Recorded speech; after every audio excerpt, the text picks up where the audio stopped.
Welcome, dear listener, to Boring History for Sleep.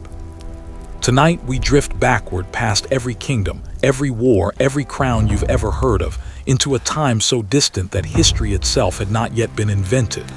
There was no writing, no bronze, no cities.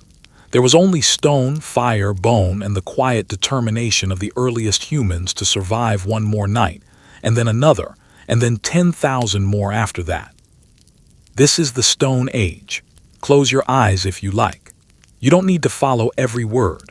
You only need to let your mind wander alongside mine, drifting slowly towards sleep as we walk together through caves lit by firelight, across frozen plains where mammoths once roamed, and into the quiet hearths where the first human stories were ever told.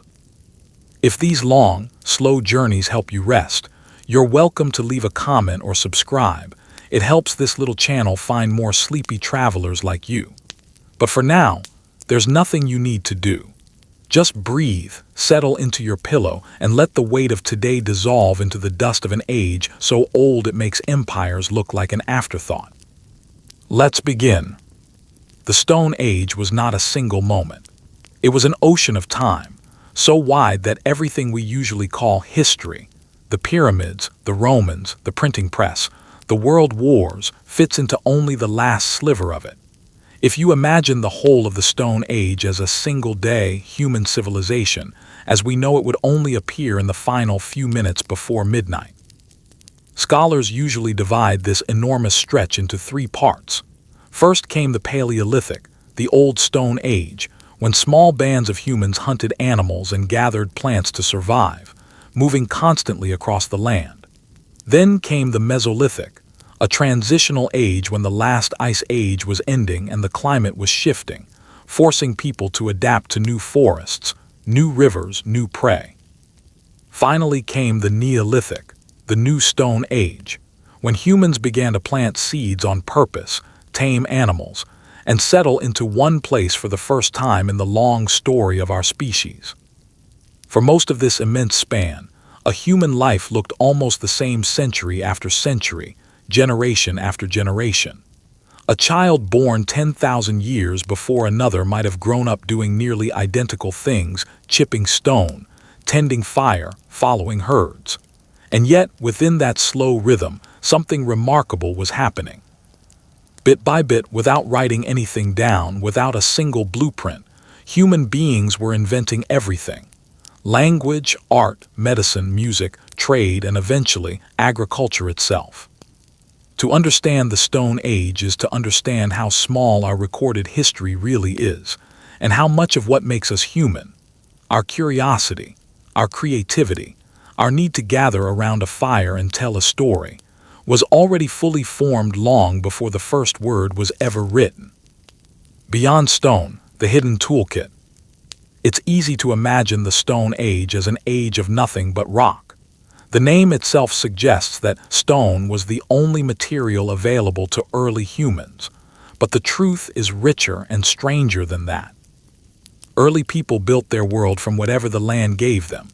Bone was carved into needles and awls, fine enough to pierce leather. Antler, tough and springy, was shaped into digging picks and pressure tools. Wood, so much more perishable than stone and so rarely preserved for archaeologists to find, was probably the most used material of all. Spear shafts, digging sticks, handles, containers. Plants gave their fibers too. People twisted long strands of bark and grass into cord, braided them into rope, and used that rope to bind, carry, and build. Animal sinew, the tough tissue connecting muscle to bone, was pulled apart into individual threads and used to lash stone points onto wooden shafts with astonishing strength. And when something needed to be stuck rather than tied, early humans turned to nature's glues. Tree resin, softened over a fire, and a stickier, more advanced substance we'll come to shortly, made by an almost chemical process. Even things we would consider trash today, bark, shells, hollow reeds, found their way into daily use, becoming containers, scoops, ornaments, or tools. Consider what it actually took to make a single, simple hunting spear. First, someone had to select the right piece of wood, one that would not split or warp. Then it had to be shaped, straightened, and hardened, often over a low fire. A stone point had to be knapped, a skill in itself, shaped patiently, flake by flake, until it held a killing edge.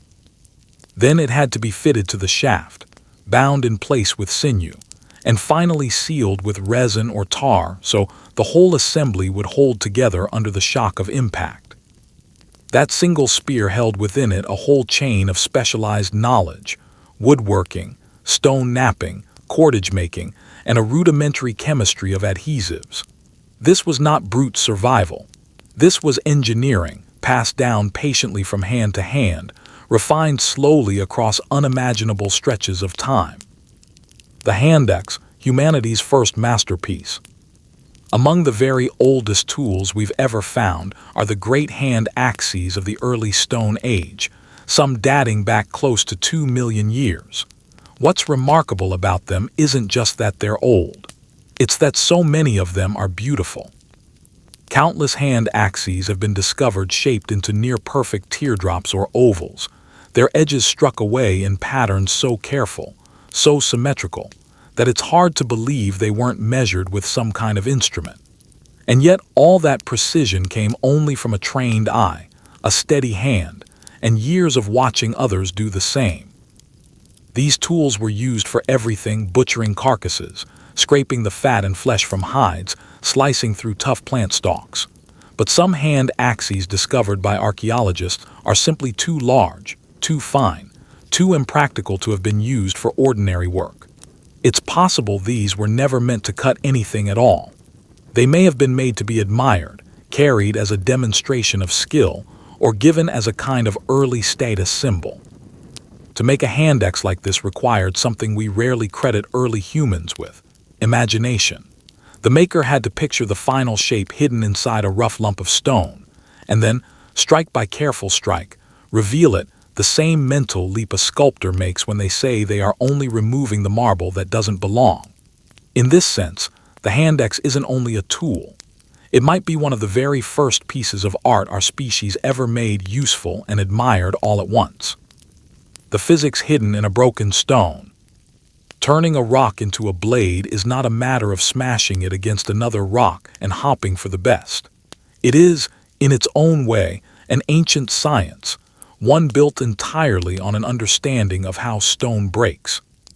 The process is called knapping, and it depends on something called conchoidal fracture, the same physical principle that makes a pane of glass shatter into smooth, curved shards rather than jagged chunks. Certain kinds of stone, flint, chert, obsidian, fracture in exactly this way. A skilled toolmaker learned exactly where to strike, at what angle, and with how much force to peel away long, razor-thin flakes rather than blunt, useless chips. With enough practice, a single skilled napper could strip dozens of usable blades from one prepared stone core, almost like slicing thin sheets from a loaf. This knowledge was so specific, so regionally distinct, that today's archaeologists can often identify which ancient culture made a tool simply by the pattern of the flake scars left behind, a fingerprint in stone, thousands of years old. To watch a modern flint knapper recreate this process is to see something between craft and meditation, a rhythm of careful strikes, a deep patience, an intimate understanding of a material that, to most of us, looks like nothing more than a rock on the ground. The Neanderthal engineers. For a long time, Neanderthals were imagined as slow, clumsy, unintelligent cousins of modern humans. The archaeological record tells a very different story. Neanderthals built composite tools, weapons made not from a single material, but from several, combined into one deadly, functional whole. A carefully shaped stone point was fitted into the split end of a wooden shaft, bound tightly with sinew, and sealed in place with a natural adhesive. The result was a spear capable of punching through the thick hide of animals many times the size and strength of a human being. Building a tool like this wasn't a single person's task performed in a single moment. It required planning ahead, preparing the stone point separately from the shaft, preparing the binding material separately again, and only then bringing all three together in the right order, at the right time. Archaeologists have found stone points still faintly stained with the residue of ancient adhesive, direct physical evidence of this careful, layered process. Far from primitive, this was a sophisticated technological tradition, one that in many ways closely mirrors the tool-making strategies of early modern humans living alongside them. The image of the Neanderthal as a brute simply doesn't survive contact with the evidence. What survives instead is the picture of a capable, adaptive, technically skilled people who quietly solved the same hard problems we would have faced in their place. The chemistry of ancient glue. One of the most surprising inventions of the Stone Age isn't a weapon or a painting. It's something far humbler: glue. Long before anyone understood chemistry as a science, people had already learned to coax sticky, bonding substances out of the natural world, and to use them with real skill. The simplest of these adhesives came from tree resin, the same sap that oozes slowly from a wounded pine or a cracked piece of bark. Warmed gently over a fire, resin softens into something pliable enough to press a stone blade into a wooden handle, and as it cools, it hardens again, locking the pieces together. It wasn't a perfect glue, but it worked, and it was everywhere, dripping from the trees that surrounded almost every camp. Far more impressive was birch bark tar. This wasn't something you could simply scrape off a tree. To make it, someone had to take strips of birch bark and heat them slowly, tightly enclosed in an environment with almost no oxygen, a process eerily similar to distillation, one of the foundational techniques of later chemistry. Done correctly, the bark would release a thick, black, intensely sticky substance, far stronger and more durable than raw resin. Done incorrectly, the bark would simply burn to ash. Making birch tar was not something a person stumbled into by accident. It demanded a working knowledge of fire, of timing, of exactly how much heat a particular material could withstand before it was destroyed rather than transformed. This is, in its own primitive way, a form of experimentation, of trial, of failure, of careful adjustment, until something new and useful emerged from raw materials that on their own were nearly worthless.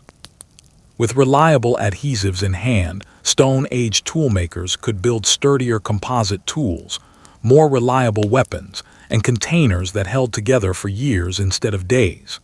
It's tempting to imagine Stone Age life as constant, desperate survival.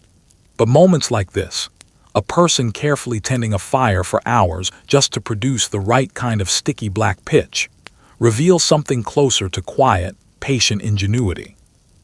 A mind working through a problem, refusing to accept the limits of what nature offered in its raw form. Weaving before farming. We tend to associate weaving and textiles with settled agricultural life, with fields of flax and looms in village homes. But the evidence tells us that people were twisting fibers into thread and cloth thousands of years before the first seed was ever deliberately planted. Archaeologists have found faint impressions of woven fabric pressed accidentally into small pieces of fired clay, preserved by pure chance for more than 20,000 years. Somewhere, in a camp long since vanished, someone set a piece of woven cloth down on wet clay, and that momentary contact was enough to leave a mark that would outlast the fabric itself by tens of thousands of years. The materials for this early textile work came from all around: plant fibers stripped from stems and stalks, coarse animal hair, and sinew pulled thin and twisted into cord. These were spun, braided, or woven into mats for sitting and sleeping, bags for carrying gathered food, nets for catching fish and small game, and eventually simple garments for warmth. The impact of this technology on daily life was enormous, even if it left almost no trace in the archaeological record, since fiber rots away long before stone or bone. A net meant new, more efficient ways to fish and trap. A woven bag meant a person could carry far more food, more tools, more materials from one place to another than two bare hands ever could. A mat meant warmth and insulation inside a cold shelter. Weaving required patience, dexterity, and a deep familiarity with which local plants gave the strongest fiber and which gave the softest. Knowledge passed down, almost certainly, from mother to daughter, from elder to child, generation after generation, long before anyone thought to build a permanent home or plant a single row of grain. Ornaments of bone, shell, and talon. Long before gold or silver held any meaning to anyone, Stone Age people were already adorning themselves with what the world offered freely. Among the most striking early ornaments are necklaces and bracelets made from the talons of eagles, carefully collected, polished, and strung together more than 40,000 years ago. These talons had no practical use whatsoever. They could not cut, scrape, or dig. Their entire purpose was symbolic. Archaeologists have found sets of them worn smooth in exactly the places where a cord would have rubbed against them, clear evidence that they were worn, not simply collected and set aside. The choice of the eagle is telling in itself. Eagles were among the most feared and admired hunters of the sky, and to wear their claws close to the body may have been a way of borrowing their strength, their status, or something closer to their spirit. In a landscape defined by cold, hunger, and constant danger, people still found the time, the desire, and the skill to create beauty that served no survival purpose at all, only meaning. This pattern repeats itself endlessly across the archaeological record. Shells drilled with tiny, careful holes and strung as beads.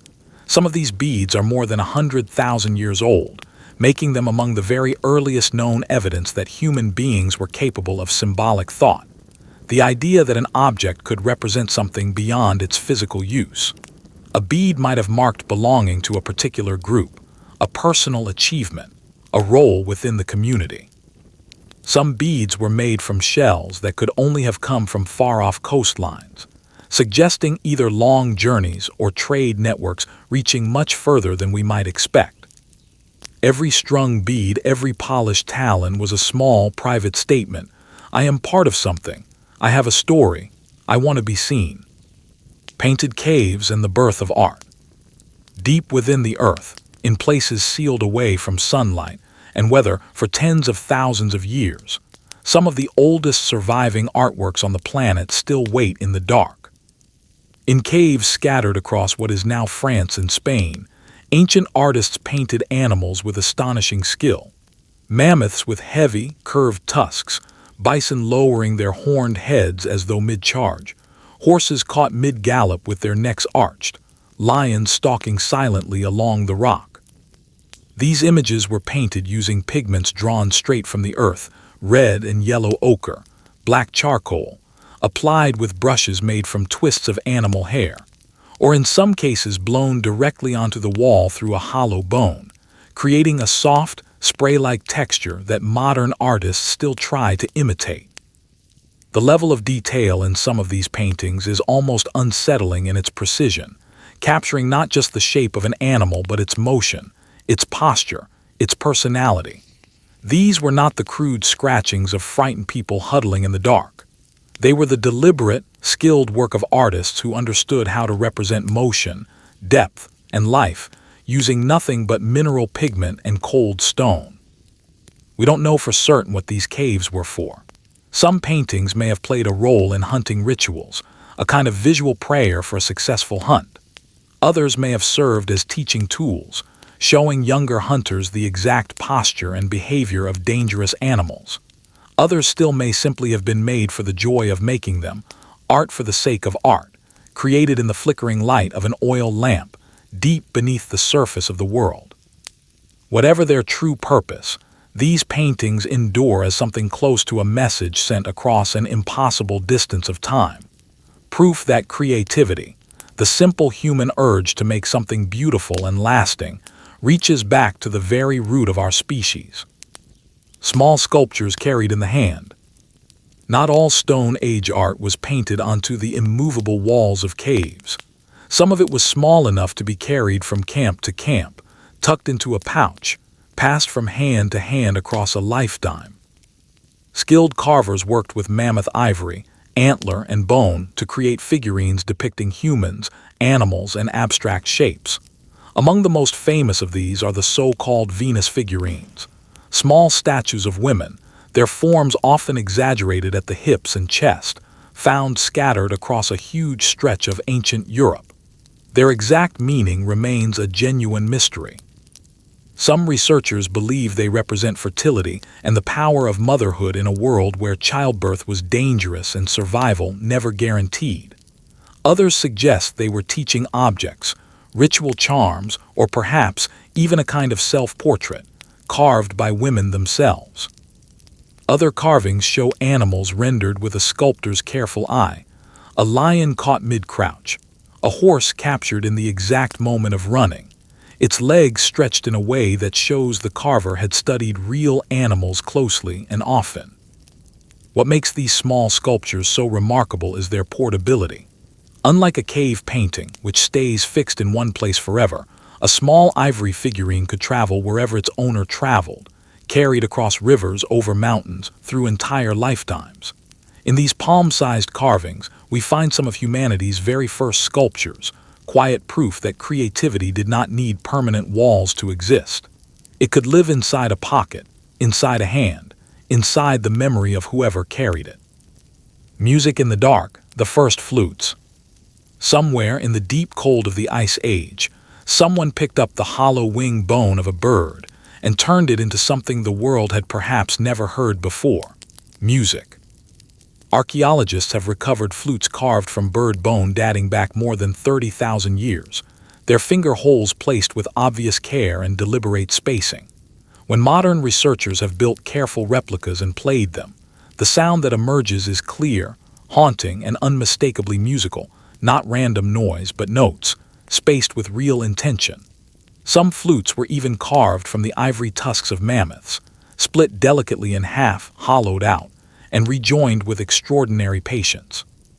To make an instrument like this took far more than the desire to make noise.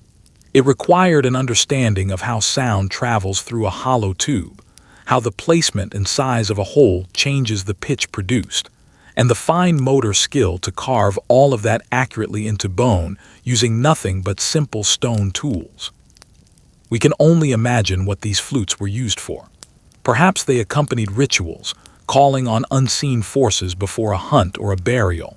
Perhaps they were part of storytelling around the fire, giving rhythm and melody to tales passed down through generations. Or perhaps, quite simply, someone played them for the same reason people still play music today, for the pure, wordless comfort of sound in the darkness. Whatever the reason, these small, fragile instruments tell us something profound. Even in the depths of the Ice Age, even while surrounded by predators and hunger and cold, human beings still made room in their lives for song. Red ochre, the color older than words. If there is one material that appears again and again throughout the entire span of the Stone Age, on every continent, across every culture, it is ochre, a naturally occurring red-toned pigment, ground from iron-rich stone into a fine powder. Evidence of ochre use stretches back hundreds of thousands of years, long before cave painting, long before farming, long before anything we would recognize as organized religion. People mixed the powdered pigment with fat, water, or saliva to create a workable paint, using it to decorate cave walls, color their tools, and paint directly onto their own skin and hair. Ochre also appears again and again in burial sites, sprinkled or smeared directly onto the bodies of the dead, staining the surrounding soil a deep, unmistakable red that in some cases survives to this day. We can't know for certain what this meant to the people who did it. Perhaps red symbolized blood, and therefore life. Perhaps it symbolized a return to the earth, or a kind of protection for the journey into whatever came after death. What we can say with confidence is that ochre represents one of the very earliest efforts by human beings to layer meaning on top of raw survival, to take a simple mineral pigment and turn it into a symbol, a ritual, a form of communication that needed no written words at all. Long before language could be written down, red ochre was already speaking quietly, in stains left on bone and stone that still remain today. Hands against stone, the universal signature. Among all the images left behind in ancient caves, none feel quite as personal, quite as immediate, as the hand stencil. To create one, a person pressed their palm flat against a cave wall, then blew or spattered pigment around it, leaving behind a pale silhouette outlined in color, a negative imprint of a hand that vanished from the earth tens of thousands of years ago. What makes this particular form of art so remarkable is how widespread it is. Hand stencils appear in caves across Europe, across Asia, across Australia, and across the Americas, separated by oceans, by thousands of miles, by tens of thousands of years, and yet strikingly similar in form. Some caves contain only a handful of these stencils. Others contain hundreds, layered over one another across ceilings and walls like an accumulated gathering of presents, generation stacked upon generation. Each stencil is entirely unique. The exact shape of a hand, its length, its width, the spread of its fingers, is as individual as a fingerprint, and some of these hands clearly belong to children, pressed small and delicate against the stone beside the larger hands of adults. We can only guess at their true purpose. Perhaps they served as a kind of signature, a way of saying I was here. Perhaps they were part of a ritual, a rite of passage marking a particular stage of life. Perhaps, most simply of all, they were a way of reaching out and leaving a mark that would outlast the person who made it. To stand today in a cave surrounded by hundreds of these ancient handprints is to feel surrounded by something very close to a silent crowd, countless individual people, each one once as real and alive as you are now, each one reaching toward the same stone wall you are looking at, separated from you only by an almost unthinkable stretch of time. Lamps in the dark, lighting the world's first galleries. None of this cave art could have been created in total darkness. Deep inside a cave system, far from any natural light, early artists needed a reliable way to see what they were doing, and they solved this problem with a surprisingly elegant piece of technology: the stone lamp. These simple lamps were made by hollowing out a shallow depression in a piece of stone, filling it with animal fat, and lighting a wick made of moss or twisted plant fiber. The result was a small, steady flame that burned cleanly and predictably, casting a warm, flickering light across the surrounding walls. In some caves, faint traces of soot still cling to the ceiling directly above where these lamps once burned, a quiet, physical record of countless hours of work carried out far beneath the surface of the earth. Imagine what it must have felt like to work by this kind of light.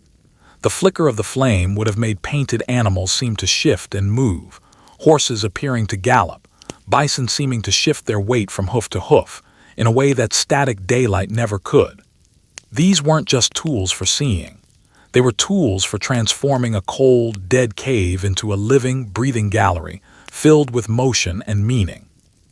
Making and maintaining a lamp like this required real knowledge, knowing which types of fat burned cleanly and which produced too much smoke, knowing how to trim a wick so it wouldn't drown itself in melted fat, knowing how to carry a small flame safely through narrow, twisting passages without extinguishing it. This too was a form of quiet mastery, a small piece of engineering built entirely around the simple, universal human need to see in the dark, and to create something worth looking at once you could. Tiny figures of stone. Beyond the grand paintings on cave walls, Stone Age people also carved small figurines directly from stone itself, some simple and rough, easily shaped to fit inside a closed hand, others remarkably detailed and precise. These figurines depicted animals, human figures, and abstract shapes, and they have been found scattered across huge stretches of the ancient world.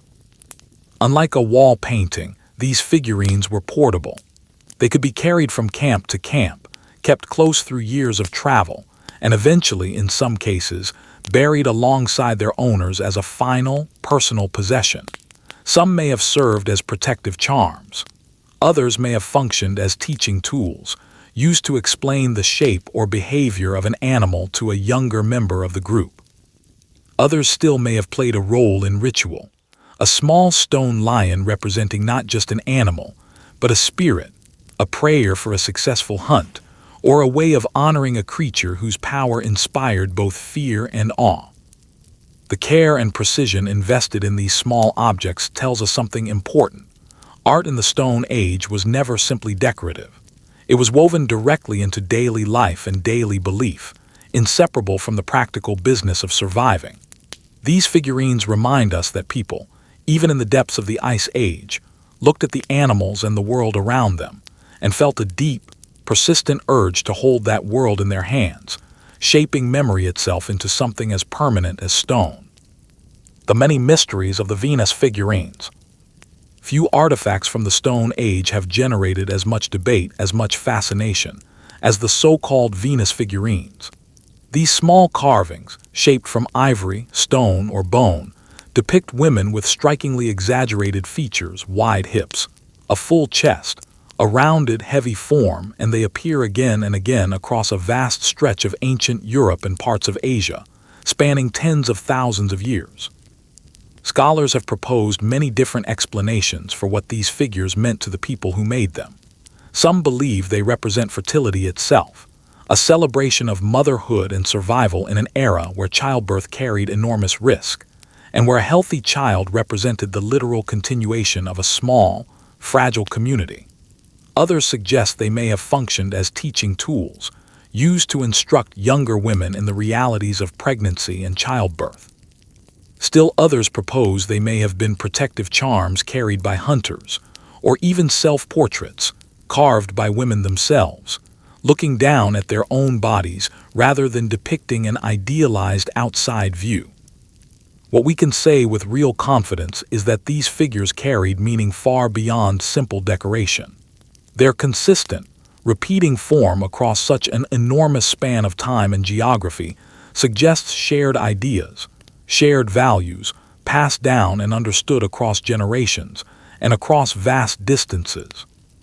To hold one of these figurines, even now, is to touch something very close to a belief system, a deep, ancient conviction about the power of the human body, and the fragile, essential cycle of life and survival that every single Stone Age community depended upon completely. Wood hardened by fire, the first engineered spears. Long before anyone thought to attach a sharpened stone tip to a spear, early hunters had already discovered a simpler but remarkably effective technology: fire-hardened wood. The process itself was straightforward in concept, but required real skill in execution. A hunter would select a long, straight shaft of wood, sharpen one end to a fine point, and then carefully char that point in the glowing embers of a fire, not long enough to burn it away, but long enough to drive out moisture and toughen the wood's outer layer. The charred surface was then carefully scraped smooth, producing a point that was significantly harder and sharper than plain, untreated wood. Remarkably, some of these fire-hardened spears have survived, preserved by pure chance in ancient bogs, with some examples dating back more than 400,000 years, long before anatomically modern humans even existed. Their survival tells us that sophisticated woodworking was already well established even before stone points became common, and that early hunters were bringing down animals far larger and more dangerous than themselves using nothing but carefully shaped, fire-treated wood. Making a spear like this required real judgment. Too little time in the fire, and the wood remained soft and prone to splintering on impact. Too much time, and the tip would burn through entirely, destroying hours of careful shaping in a matter of seconds. Getting it exactly right required knowledge passed down carefully from one generation of hunters to the next, proof that long before metal, long before even the bow and arrow, human beings were already skilled, careful engineers of their own survival. Stone tips and the deadlier spear. Eventually, hunters discovered that attaching a carefully shaped stone point to the tip of a wooden spear made it dramatically more effective.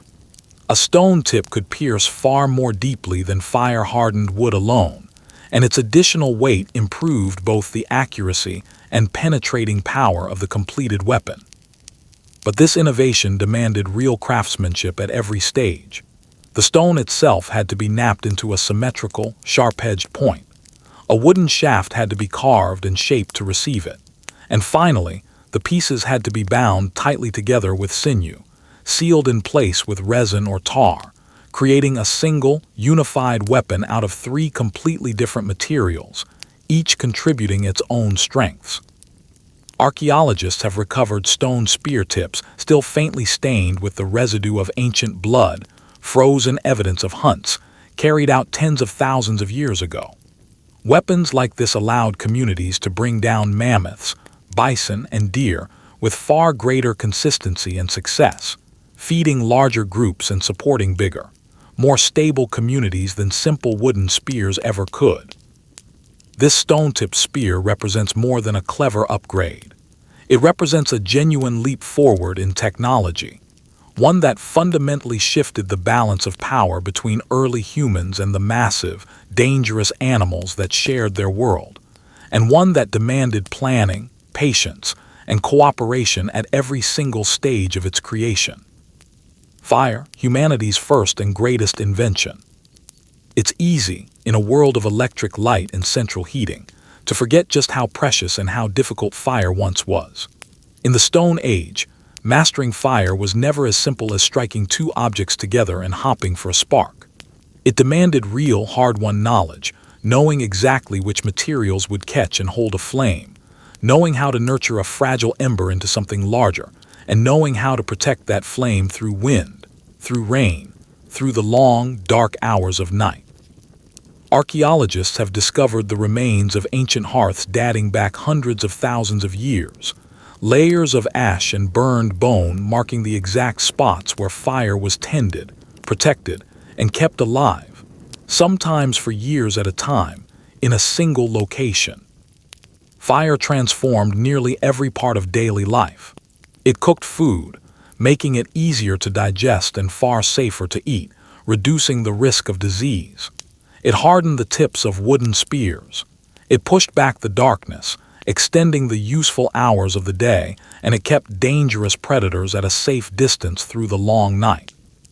But fire's greatest gift may have been social rather than practical. People gathered around it to share food, to share warmth, to share stories. And in doing so, fire quite literally created community, drawing scattered individuals into a shared circle of light and safety. To control fire was to control energy itself, and it stands, in almost every meaningful sense, as humanity's very first great invention, not built from a single piece of stone or wood, but coaxed carefully out of the raw heart of nature itself. The hearth as the center of the world. A hearth was never simply a place to build a fire. In the Stone Age, it was the true center of daily life, the fixed point around which everything else revolved. Families gathered around the hearth to cook their food, to share meals together, to talk, and to work on whatever tasks the day demanded. Archaeological sites frequently reveal circles of fire-blackened stone, surrounded by scattered tools, animal bones, and small ornaments. A kind of physical map of daily life, arranged carefully around the warmth of the flame. Hearths provided the steady, reliable heat needed to dry meat for storage, to cure animal hides into usable leather, and to keep a shelter warm through cold nights. They gave off the light needed for careful, detailed tool-making after the sun went down, and they offered a real measure of safety, keeping predators at a wary distance through the darkest hours. But hearths also became something more: places of memory. Layers of ash from years of use, old fires mixing with new ones, built up slowly over time, marking a single spot that had been used, generation after generation, by the same family or community. In some cases, hearths even seem to have been deliberately renewed or restructured, rebuilt with fresh stone in a way that suggests real symbolic significance, not just practical necessity. To sit beside a Stone Age hearth was to be part of something far larger than a single meal or a single night. It was to be part of a community, a tradition, and a slow, careful flow of knowledge passed from one generation to the next, carried forward quite literally in firelight. Cooking before farming. Long before anyone planted a deliberate field of wheat or barley, Stone Age people were already experimenting seriously with cooking wild plants. Archaeologists have discovered the charred remains of roots, tubers, and wild grains preserved in ancient hearths, some tens of thousands of years old, offering clear proof that people understood how to transform otherwise tough, bitter, or even mildly toxic plants into something genuinely edible. Cooking broke down tough plant fibers, released nutrients that would otherwise remain locked away, and turned hard, starchy roots into something soft and genuinely nourishing. Wild grains like barley and oats were sometimes ground into a rough flour, mixed carefully with water, and cooked directly on hot stones. Roots and tubers were simply roasted in the embers of the fire, turning hard, fibrous lumps into something soft enough to eat safely and comfortably. This single innovation dramatically expanded the range of available food, allowing communities to survive and even thrive in environments where hunting alone could never have supported them. Cooking wild plants may seem like a small, obvious step from our modern point of view, but it represents something genuinely profound. The first real ability to transform the raw natural world into something more useful, more nourishing, and more reliable than nature offered on its own. A quiet, early hint of the much larger agricultural revolution that would eventually follow, many thousands of years later. Bread before farming. Bread feels, instinctively, like something that must belong to the age of agriculture, and yet the evidence tells a very different story. At an ancient site in what is now Jordan, archaeologists uncovered the charred remains of flatbread dating back more than 14,000 years, thousands of years before the very first domesticated cereal crops appeared anywhere in the world.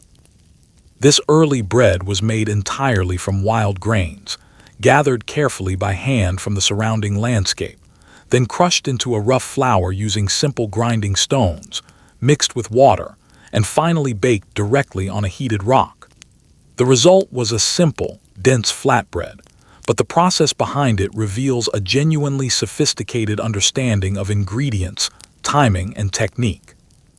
Bread, in this sense, represents far more than food. It represents planning. It represents patience. It represents cooperation, since producing enough flour for even a modest amount of bread required gathering large quantities of wild grain, a task that likely involved several people working together over an extended period. This discovery pushes the true origins of baking deep into the Stone Age, long before agriculture made grain a dependable, everyday staple, proof that bread, in its earliest form, began not as a product of farming, but as a clever, hard-won invention of hunter-gatherers. Grinding stones, the quiet beginning of farming. Grinding tools are usually associated with agriculture, but mortars and pestles appear in the archaeological record long before the first crops were ever deliberately planted. Stone mortars, their interiors worn smooth and rounded by repeated use, have been found dating back more than 30,000 years, clear evidence that people were already crushing wild seeds, nuts, and roots into something more manageable and more nourishing. Pestles, shaped from especially hard, durable stone, show unmistakable wear marks from years, sometimes generations, of repeated pounding and grinding. These simple tools transformed tough, difficult plant foods into something genuinely digestible, unlocking calories and nutrients that would otherwise remain completely inaccessible to the human body. The existence of these tools also reveals something about mindset, not just technology.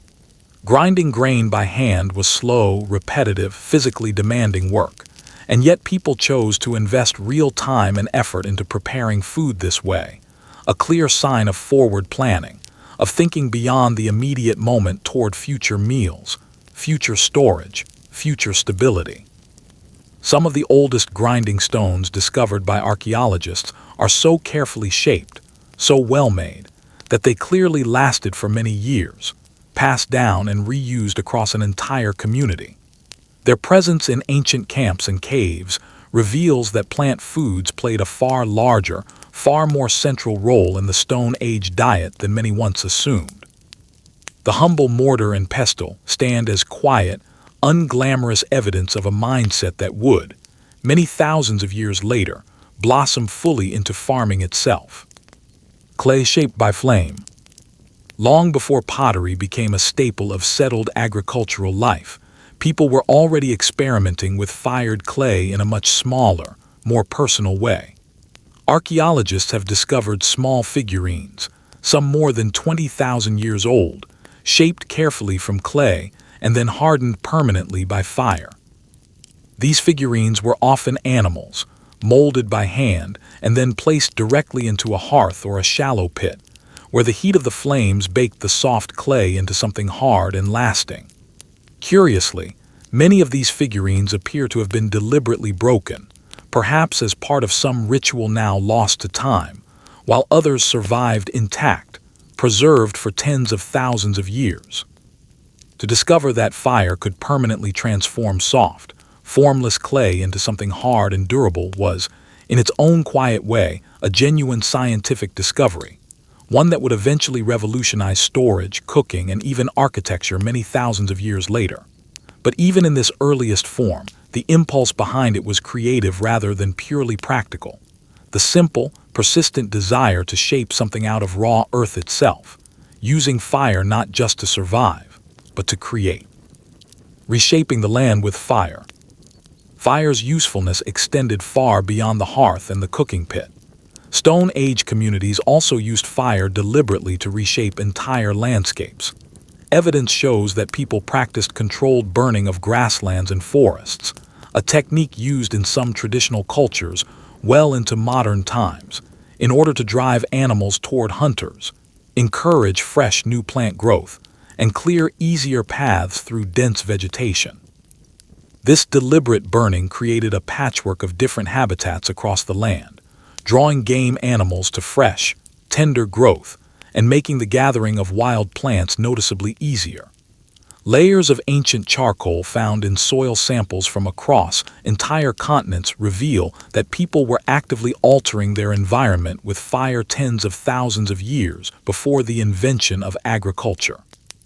By burning vegetation with real strategy and intention, communities could increase the yield of berries, tubers, and grazing animals in a given area, effectively managing their local ecosystem long before anyone had a word for ecology.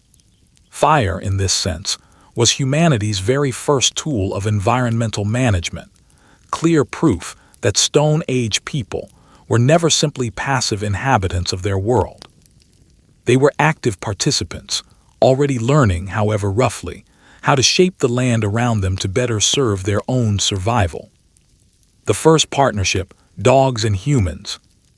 Long before cattle, sheep, or horses were ever tamed, human beings had already formed a bond with a very different animal, the wolf.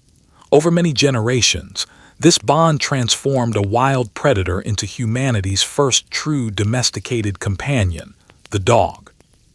Archaeological sites have revealed evidence of domesticated dogs dating back as far as 30,000 years, their remains found carefully buried alongside human beings, often accompanied by simple grave goods, as though the animal itself had been treated as a valued member of the community rather than merely a possession.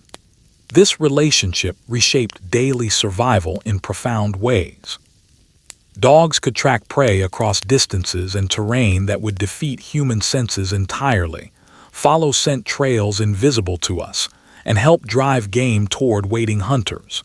In return, humans offered food, warmth, and physical protection. This transformation didn't happen overnight. Generation after generation, the friendlier, calmer, more cooperative wolves were the ones that stayed close to human camps, and it was their descendants who gradually became something new entirely, a distinct companion species, bound to humanity by mutual need, and eventually by something that looks very much like genuine affection.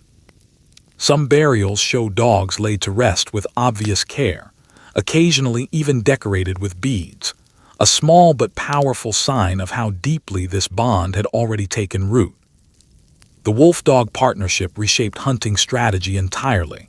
A dog's speed, stamina, and extraordinarily keen sense of smell made it an unmatched partner in the field, capable of detecting prey long before any human could, and of driving that prey directly into ambush or trap. Dogs also served as an early warning system, alerting sleeping communities to approaching predators or unfamiliar intruders in the night. Some researchers believe this partnership may have even influenced where and how humans were able to migrate, allowing settlement in harsher, more dangerous environments than would otherwise have been survivable. This was not simply a convenient arrangement. It was, in every meaningful sense, the first great alliance between two entirely different species, one that reshaped the course of both their histories, and one whose echo still lives in nearly every home today that shares its space with a dog. Painting the body.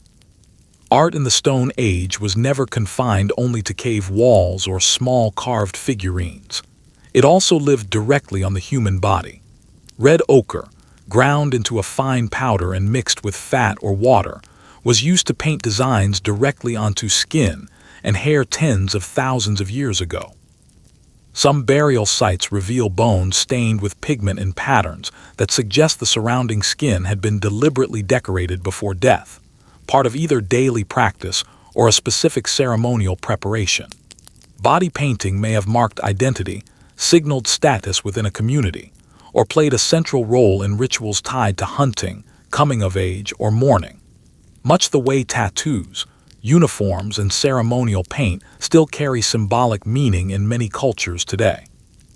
In particularly harsh climates, pigment applied to the skin may also have served a more practical purpose, offering some protection against intense sun or biting insects. But the deeper significance of body painting lies in what it reveals about how early people understood themselves. Long before mirrors, long before clothing became elaborate or decorative, people already understood that appearance carried meaning. That color and pattern applied to the human form could transform an ordinary person into something more. A hunter prepared for the chase, a mourner marking a loss, a member of a group announcing exactly who they were to everyone who saw them. Beads and the birth of personal identity. Among all the forms of Stone Age ornamentation, few are as enduring or as widespread as the simple bead. People drilled tiny, careful holes into shells, small bones, and polished stones, threading them onto cords to create necklaces, bracelets, and other personal decorations. Remarkably, some of these beads are more than 100,000 years old, making them among the very earliest known evidence of deliberate symbolic behavior in our species. These beads were never simply decorative. They carried meaning. Wearing a particular bead or a particular combination of beads may have signified membership in a specific group, a personal achievement, or a defined role within the community. Some beads were crafted from shells that could only have originated from coastlines far distant from where they were eventually found, suggesting either extensive personal travel or the existence of trade networks reaching much further across the ancient landscape than we might assume.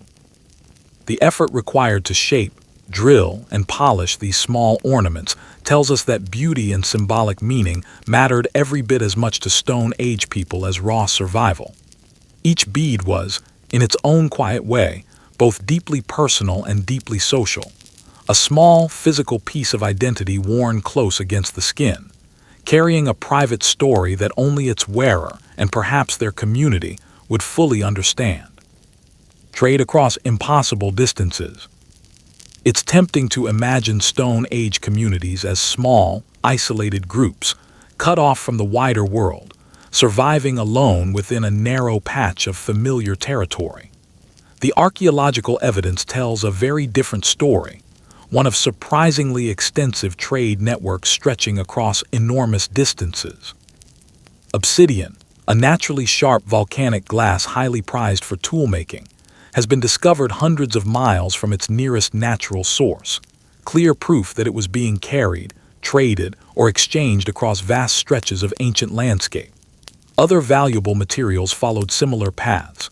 Rare stones, ornamental shells, and pigments moved steadily across mountains, rivers, and open plains, passed carefully from hand to hand through long, complex networks of contact and exchange. These objects were never valued purely for their practical use. They also carried real social and symbolic weight, marking connections between otherwise separate and distant communities. Trade, in this sense, was about far more than simple exchange. It was a way of building relationships, sharing knowledge, and strengthening the odds of survival for everyone involved. A community with reliable access to rare, high-quality stone could produce stronger, more effective tools, or display status and connection through prized ornaments obtained from distant lands. The sheer existence of long-distance trade at such an early point in human history tells us that Stone Age people were never truly isolated. Even without wheels, without writing, without any form of metal technology, they were already carrying goods, ideas, and relationships across vast landscapes, quietly linking distant, separate groups into something larger than any single community alone. Obsidian, nature's sharpest gift. Among all the materials prized by Stone Age toolmakers, few were as valued or as remarkable as obsidian, a glossy, jet-black volcanic glass capable of producing an edge sharper than most modern steel. Because true obsidian only forms under very specific volcanic conditions, it was available only in a small number of locations around the world, which meant that anyone wanting to use it either had to travel to its source directly or obtain it through trade. Archaeologists have discovered obsidian artifacts hundreds of miles from their point of origin, clear evidence that these tools, or the raw material used to make them, were being carried or traded across huge stretches of ancient territory. In some remarkable cases, tools crafted from the obsidian of a single specific volcanic source have been found scattered widely across an entire region, revealing just how far the reach of these early trade networks truly extended. To hold a blade made from obsidian was to hold something more than a simple tool.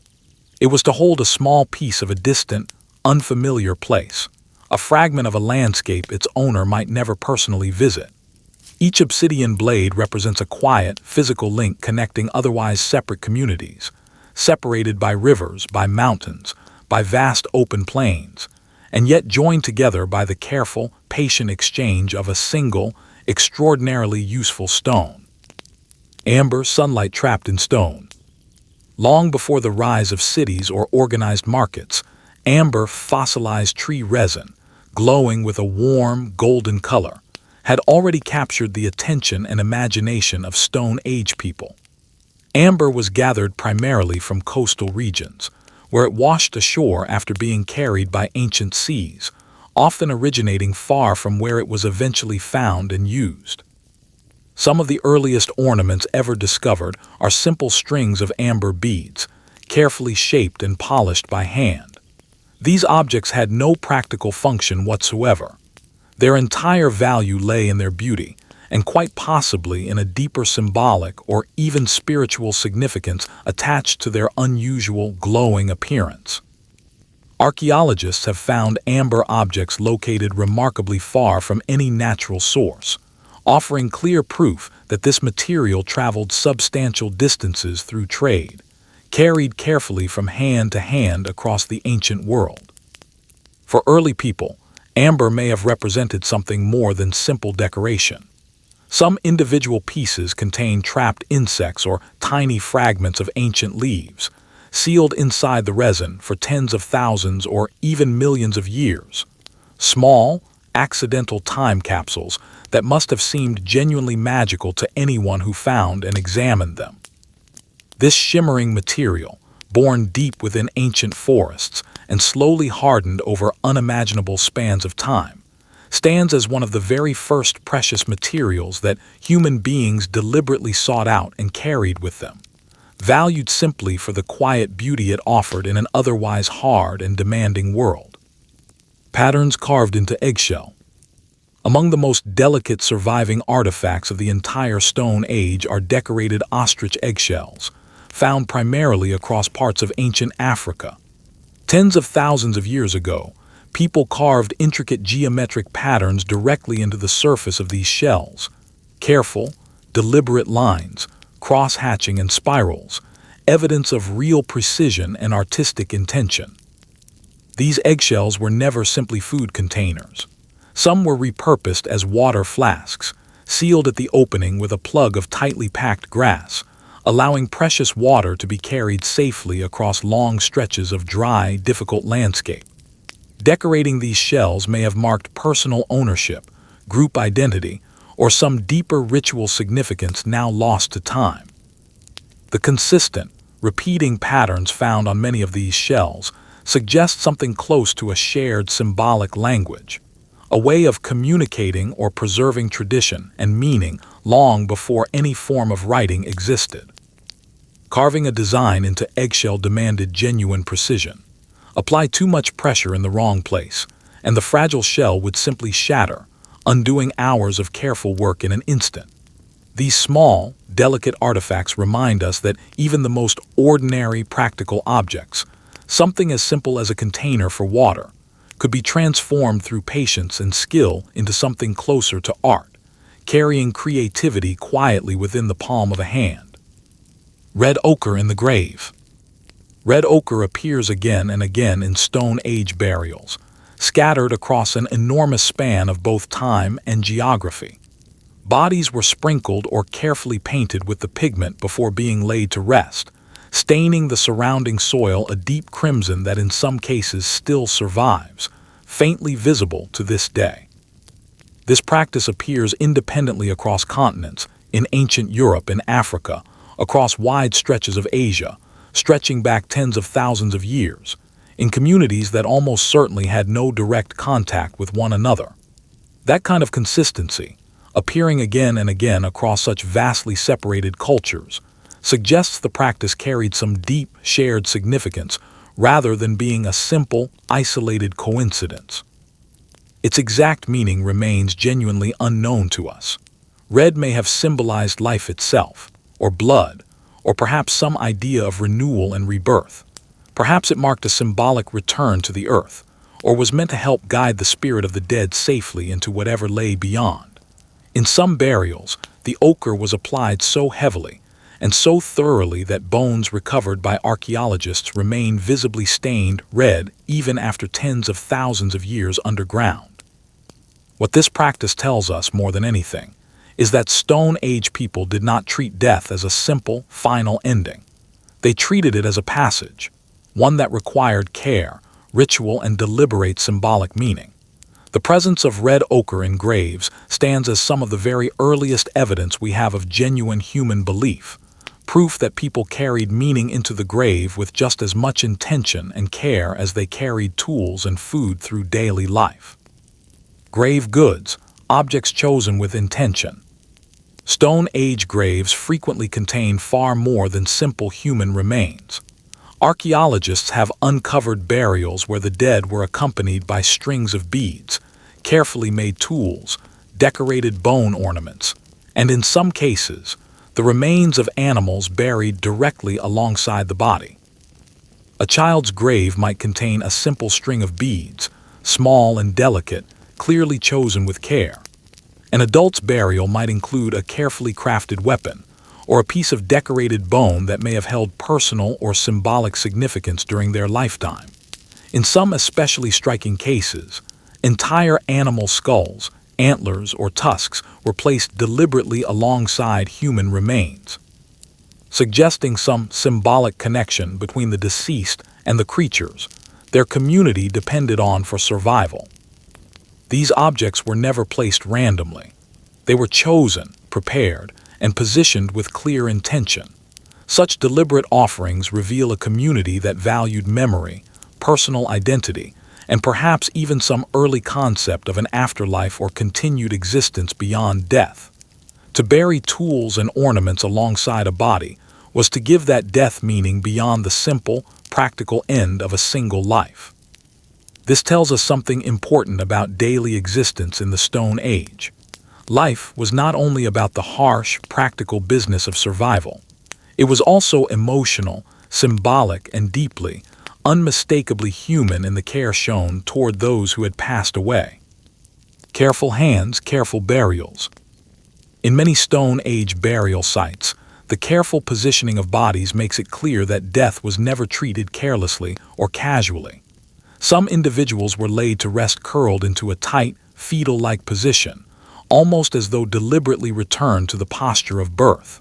Others were arranged with obvious care, their arms folded gently, their heads propped carefully against a supporting stone. Graves were sometimes lined with flat stone slabs, or dug deliberately into specially prepared pits set apart from ordinary daily activity. The act of digging a grave at all, particularly in frozen or rocky ground, required real physical effort, and this effort itself suggests a genuine sense of respect and obligation toward the dead. Some graves even show clear signs of having been revisited long after the initial burial: disturbed layers of soil, later additions of fresh pigment or new ornaments, suggesting that the living deliberately returned, sometimes across many years, to honor and remember those who had died. These small, careful practices reveal that memory and ritual were already a meaningful part of daily life tens of thousands of years before any of it was ever written down. Caring for the dead in this deliberate, considered way marks a genuinely profound threshold in human development. It shows unmistakably that people already understood and felt the full weight of loss, and actively sought ways to preserve meaning, memory, and connection that extended well beyond death itself. The earliest cemeteries. Not every Stone Age burial stood alone. Some were grouped closely together in what may represent humanity's very first true cemeteries. Certain archaeological sites contain multiple burials clustered in close proximity, some accompanied by elaborate grave goods and generous applications of ochre, suggesting these particular locations were chosen again and again, over long stretches of time, specifically for burial. A cemetery represents something more than a simple, practical solution to disposing of the dead. It represents a deliberate statement about belonging, an idea that the dead remain tied, in some meaningful sense, to a specific place, and to one another. In some of these sites, children and adults appear to have been buried side by side, suggesting close family ties preserved even in death. Other sites show clear evidence of shared ritual, with similar objects placed carefully among multiple separate graves. The very existence of organized cemeteries at such an early point in human history tells us that people were already thinking collectively, as an organized community, about death, identity, and their connection to a specific place in the world. They were creating not only shelters and hearths for the living, but genuinely sacred spaces reserved for the dead, physical locations meant to bind an entire community together across many generations. Holes in the skull, the astonishing practice of trepanation. Few discoveries in Stone Age archaeology are as genuinely astonishing as trepanation, the deliberate practice of drilling or carefully scraping a hole directly into the human skull. Skulls recovered from sites dating back thousands of years show clear, unmistakable evidence of this procedure. And in many cases, the edges of the hole show distinct signs of healing, meaning the patient survived the operation, sometimes for years afterward. The reasons behind this practice remain genuinely debated among researchers. It may have been used to treat serious head injuries, to relieve dangerous pressure inside the skull, or it may have served a primarily spiritual or ritual purpose that we can no longer fully understand. Performing an operation like this required real surgical skill, patience, and a working knowledge of human anatomy, since even a small mistake could easily prove fatal to the patient. The fact that so many patients clearly survived this procedure, in some cases undergoing it more than once across their lifetime, tells us something remarkable about Stone Age medicine. These were not reckless or careless acts. They were the work of careful, skilled individuals who understood enough about the human body to perform genuinely invasive surgery using nothing but simple stone tools and firelight, with no antiseptics and no anesthesia of any kind. Trepanation stands today as one of the very earliest known forms of surgery in all of human history, clear proof that Stone Age people were never merely skilled hunters and talented artists. They were also experimental healers, willing to push the very boundaries of what they understood about the human body, in a genuine, determined effort to save a life. Evidence of recovery. The clearest proof that trepanation was often survived lies directly in the bone itself. Around the edges of these ancient surgical holes, new bone growth frequently appears, a clear physical sign of healing that occurred gradually over weeks, months, or in some remarkable cases, even years following the original procedure. This tells us something important beyond the surgery itself. It tells us that these communities didn't simply abandon a patient after a dangerous operation. They actively cared for that person during a long, difficult recovery, providing food, shelter, and protection while the body slowly healed. Imagine the sheer difficulty of this process. There were no antiseptics to prevent infection, no anesthesia to dull the pain, only carefully shaped stone tools and the steady light of a fire. And yet, again and again, patients survived. Some individuals appear to have undergone this same dangerous procedure more than once across their lifetime, suggesting not only real surgical skill on the part of whoever performed it, but also a community structure capable of nursing a badly injured person back to full health, potentially more than one time. This reflects genuine empathy and patience, qualities every bit as essential to survival as a sharp stone blade or a well-tended fire. These ancient survivors of what amounts to early brain surgery stand as remarkable physical evidence that humanity's pursuit of healing, care, and resilience reaches back deep into prehistory, long before any of it was ever written down. Mountains of shells, the story of shell middens. Along ancient coastlines and riverbanks, archaeologists have discovered massive mounds of discarded shells known as shell middens, some rising several meters high and stretching for hundreds of meters along the shore. These aren't random piles of waste. They represent the accumulated remains of countless meals, built up gradually over many centuries of continuous use. Within these enormous shell mounds, archaeologists frequently find tools, animal bones, and other traces of daily life, clear evidence that these were not simply garbage heaps, but long-term, repeatedly used settlements. The distinct layers within a shell midden preserve a genuine record of diet, climate, and environmental change over time, offering researchers real insight into exactly how coastal communities adapted to their surroundings across many generations. These shell mounds tell us that seafood was never an occasional, minor part of the diet for many Stone Age communities. It was absolutely central to survival. They also reveal careful planning, since gathering shellfish in such large quantities was often a seasonal, deeply communal activity requiring real cooperation among many people. These enormous, quiet mounds stand today as a kind of silent monument to countless meals shared and countless lives lived, shaped patiently by the steady rhythm of the tides. Fishing older than we ever imagined. For many years, archaeologists assumed that Stone Age diets were built almost entirely around hunting large game animals like mammoths and bison. More recent discoveries of fish bones, shell middens, and dedicated fishing tools have revealed a far more complex and varied picture. People were catching and eating fish and shellfish far earlier than previously believed, stretching back tens of thousands of years into the depths of the Stone Age. This included not only shellfish gathered easily along the coast, but also freshwater fish caught skillfully using hooks, spears, and carefully constructed nets. Fish provided rich protein and essential nutrients that may have played a genuine role in supporting human brain development over many generations. Shellfish, easy to gather in large quantities and generally abundant along coastlines, offered a genuinely reliable source of food even during periods when hunting failed to provide enough. Some archaeological sites suggest large-scale communal shellfish feasts, with thousands of discarded shells found packed together in single, dense layers.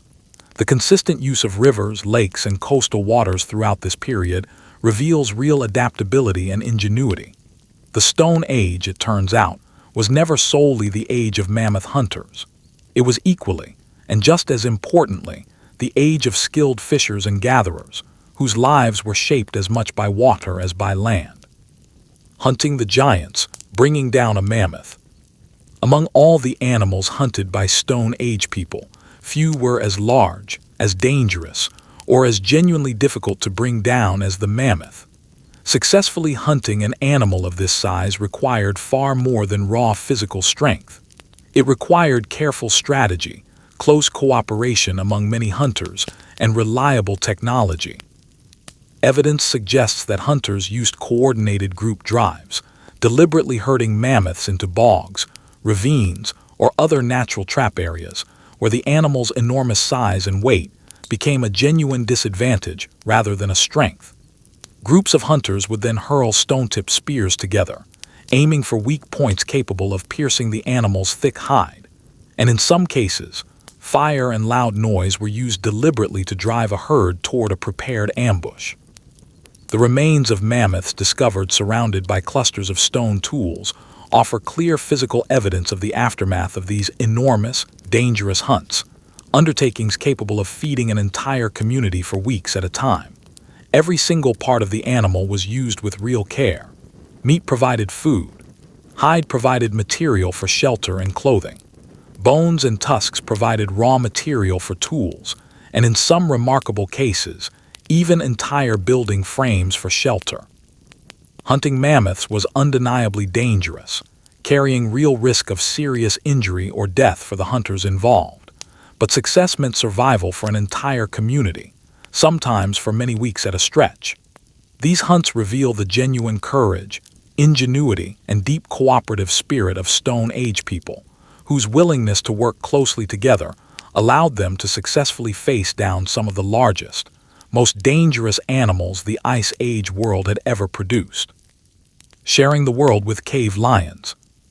Alongside mammoths and bison, Stone Age people also shared their world with cave lions, among the largest big cats ever to exist, noticeably larger than modern African lions, with males possibly lacking the distinctive mane we associate with lions today, giving them a sleek, strikingly different appearance. Cave lions hunted many of the same prey animals as human beings, creating direct, ongoing competition between the two species for the same limited food resources. Cave paintings from this era depict these lions in remarkable detail, sometimes shown in groups, suggesting that early humans observed their behavior closely and repeatedly over long periods. Some archaeological evidence even hints at deliberate ritual connections, with lion bones occasionally found arranged in patterns that appear too deliberate to be accidental. Facing an animal like the cave lion required constant vigilance and genuine courage. A lion could threaten an entire camp directly, or simply steal hard-won prey before hunters could safely claim it for themselves. And yet, alongside this very real danger, these animals also clearly inspired a kind of deep awe, eventually becoming woven into stories, rituals, and art passed down across many generations. To live in the Stone Age was to share the world directly with the cave lion, a powerful, dangerous predator whose presence shaped not only practical survival strategy, but also imagination, respect, and a lasting sense of wonder toward the wild, untamed world. Woolly rhinos of the frozen plains. Across the vast, cold plains of ancient Eurasia, Stone Age people lived alongside woolly rhinoceroses, massive, powerfully built animals covered in thick, insulating fur, with long, distinctively curved horns extending from their broad snouts. These formidable creatures grazed steadily on grasses and low shrubs, enduring the brutal cold of the Ice Age with the help of their heavy protective coat. Evidence suggests that humans occasionally hunted woolly rhinos, though doing so clearly carried significant risk given the animal's size, strength, and unpredictable temperament. Cave paintings depict these creatures in vivid, careful detail, capturing their distinctive horns and massive bulk with obvious familiarity, suggesting that the people who painted them had observed these animals closely and repeatedly. Rhino bones found in close association with stone tools suggest encounters that sometimes ended in successful hunts, and at other times, presumably, in dangerous conflict. Like the mammoth, a woolly rhino offered meat, thick hide, and useful raw materials to any community capable of successfully bringing one down. But it also represented genuine, serious danger to anyone who approached it carelessly. To walk the plains of the Stone Age world was, quite literally, to walk among true giants, and the woolly rhinoceros stood as one of the most awe-inspiring and rightly feared animals of that vanished era. The towering antlers of the giant deer.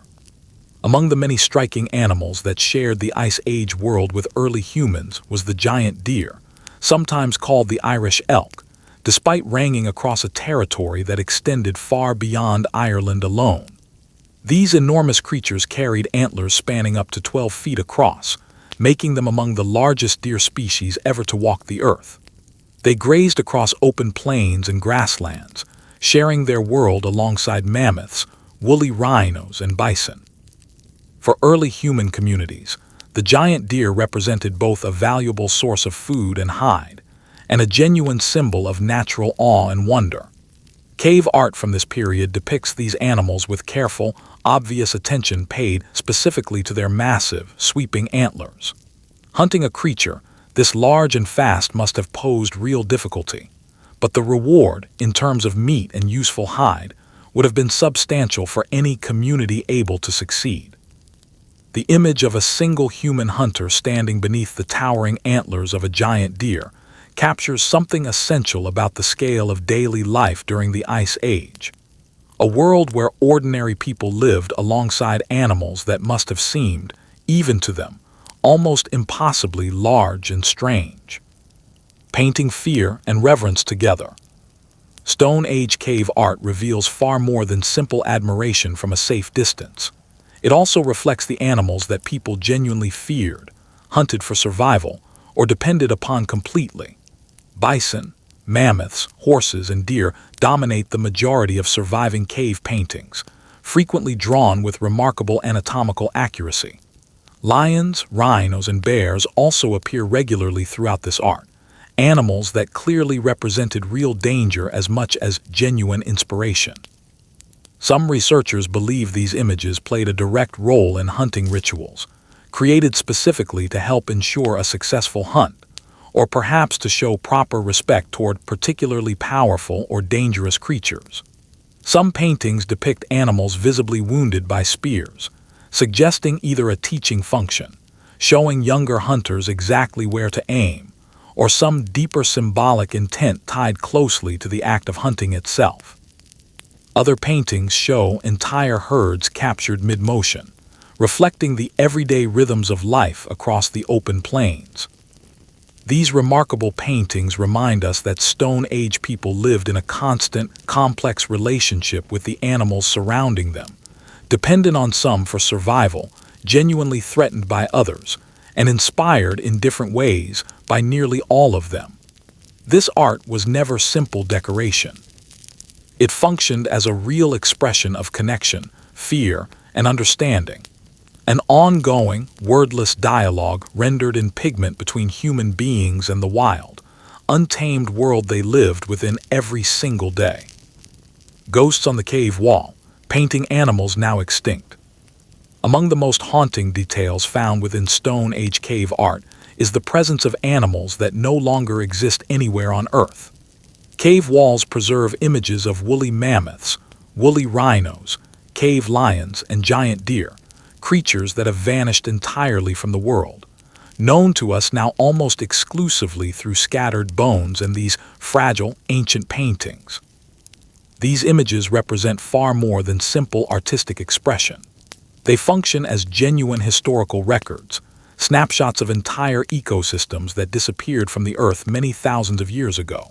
For archaeologists and paleontologists, these paintings offer rare, invaluable glimpses into species otherwise known only from fragmented skeletal remains, allowing researchers to understand posture, coloring patterns, and behavior in ways that bones alone could never reveal. For the rest of us, these paintings offer something even more powerful, a genuine window into the imagination of people who lived directly alongside these animals, who watched them move across open plains, studied their behavior closely, and made a deliberate choice to capture them forever in mineral pigment on cold stone. To stand today before a painting of a creature that no longer exists is to feel time itself collapse strangely inward. Both the artist and the animal they painted are long gone, and yet their meeting, frozen forever in ochre and charcoal, still endures on the same stone wall. These ancient depictions remind us that art has the power to preserve memory across truly enormous stretches of time, quietly carrying the presence of the vanished directly into our own present moment. Hooks carved from bone. Fishing formed a genuinely vital part of Stone Age life, and one of the cleverest inventions to support it was the humble fish hook. Carved carefully from bone, antler, or shell, these small tools display remarkable craftsmanship, with carefully shaped barbs specifically designed to catch and firmly hold a struggling fish. Some surviving examples are more than 20,000 years old, clear proof that fishing technology was already well developed long before the rise of organized farming. With reliable hooks in hand, people could catch fish consistently across rivers, lakes, and coastal waters, meaningfully expanding their available diet and providing an additional, more predictable layer of food security beyond what hunting alone could guarantee. Making a functional hook required real skill and patience, along with a working understanding of fish behavior, knowing where fish gathered, what bait or lure might attract them, and how a hook needed to be shaped to hold firmly once a fish had taken it. The presence of fish hooks found alongside fishing weights and preserved fragments of ancient netting suggests that entire, organized fishing systems existed, rather than simple, occasional lucky catches. Fishing, in this light, transformed daily survival for many communities, opening up an entirely new and reliable source of nutrition that helped support larger, more stable groups of people. This small, unassuming bone hook stands as a genuine reminder that even the simplest inventions can quietly reshape the course of human development, feeding both bodies and communities across the long march of prehistory. Nets and baskets of the Mesolithic. During the Mesolithic period, that transitional middle phase of the Stone Age when the world's climate was shifting rapidly as the last ice age drew to a close, people developed increasingly sophisticated techniques for weaving plant fibers into functional nets and baskets. Faint impressions accidentally preserved in ancient clay fragments reveal the intricate patterns of this woven fiber work, some dating back many thousands of years. Nets allowed for far more efficient fishing and small game hunting, capable of catching multiple animals at once rather than relying entirely on individual pursuit. Baskets, meanwhile, completely transformed the practice of gathering, making it possible for a single person to carry significantly larger quantities of food and raw materials from one place to another than two bare hands could ever manage alone. These woven objects rarely survive in the archaeological record, since plant fiber decays quickly compared to stone or bone, but the faint traces they left behind reveal just how important fiber-based technology truly was to daily Mesolithic life. Creating a functional net or basket required real patience, real dexterity, and detailed knowledge of exactly which local plants produce the strongest, most workable fiber. The rise of nets and baskets also marks a broader shift in strategy toward greater reliance on organized food storage and coordinated group activity. These humble woven objects may seem far less impressive than a finely knapped stone tool or a vivid cave painting, but they represent an equally profound form of ingenuity, a quiet revolution that fundamentally reshaped the daily rhythms of Stone Age communities. Rafts, canoes, and the first sea crossings. The Stone Age was never confined purely to dry land. Clear archaeological evidence shows that people built simple rafts and hollowed-out dugout canoes, allowing them to cross rivers, navigate lakes, and eventually venture across genuinely open stretches of sea. Some of the oldest surviving watercraft ever discovered are dugout canoes, carved patiently from a single tree trunk, carefully shaped and hollowed using a careful combination of fire and simple stone tools. These early vessels carried both people and goods, enabling fishing expeditions, trade contact between distant groups, and genuine exploration into completely unfamiliar territory. Successfully reaching an island required real planning, close cooperation among a group, and functional navigation skills, clear proof that Stone Age communities were far from the aimless, primitive wanderers they are sometimes imagined to be. These were, in every meaningful sense, genuine seafarers, willing to risk the very real dangers of open water in pursuit of new, unexplored lands. The successful human migration to Australia, which took place more than 40,000 years ago, could only have been accomplished with the help of functional boats, making these early watercraft among the single most important technological achievements in the entire span of human history. Every raft, every carefully hollowed canoe, represented far more than a simple assembly of wood and rope.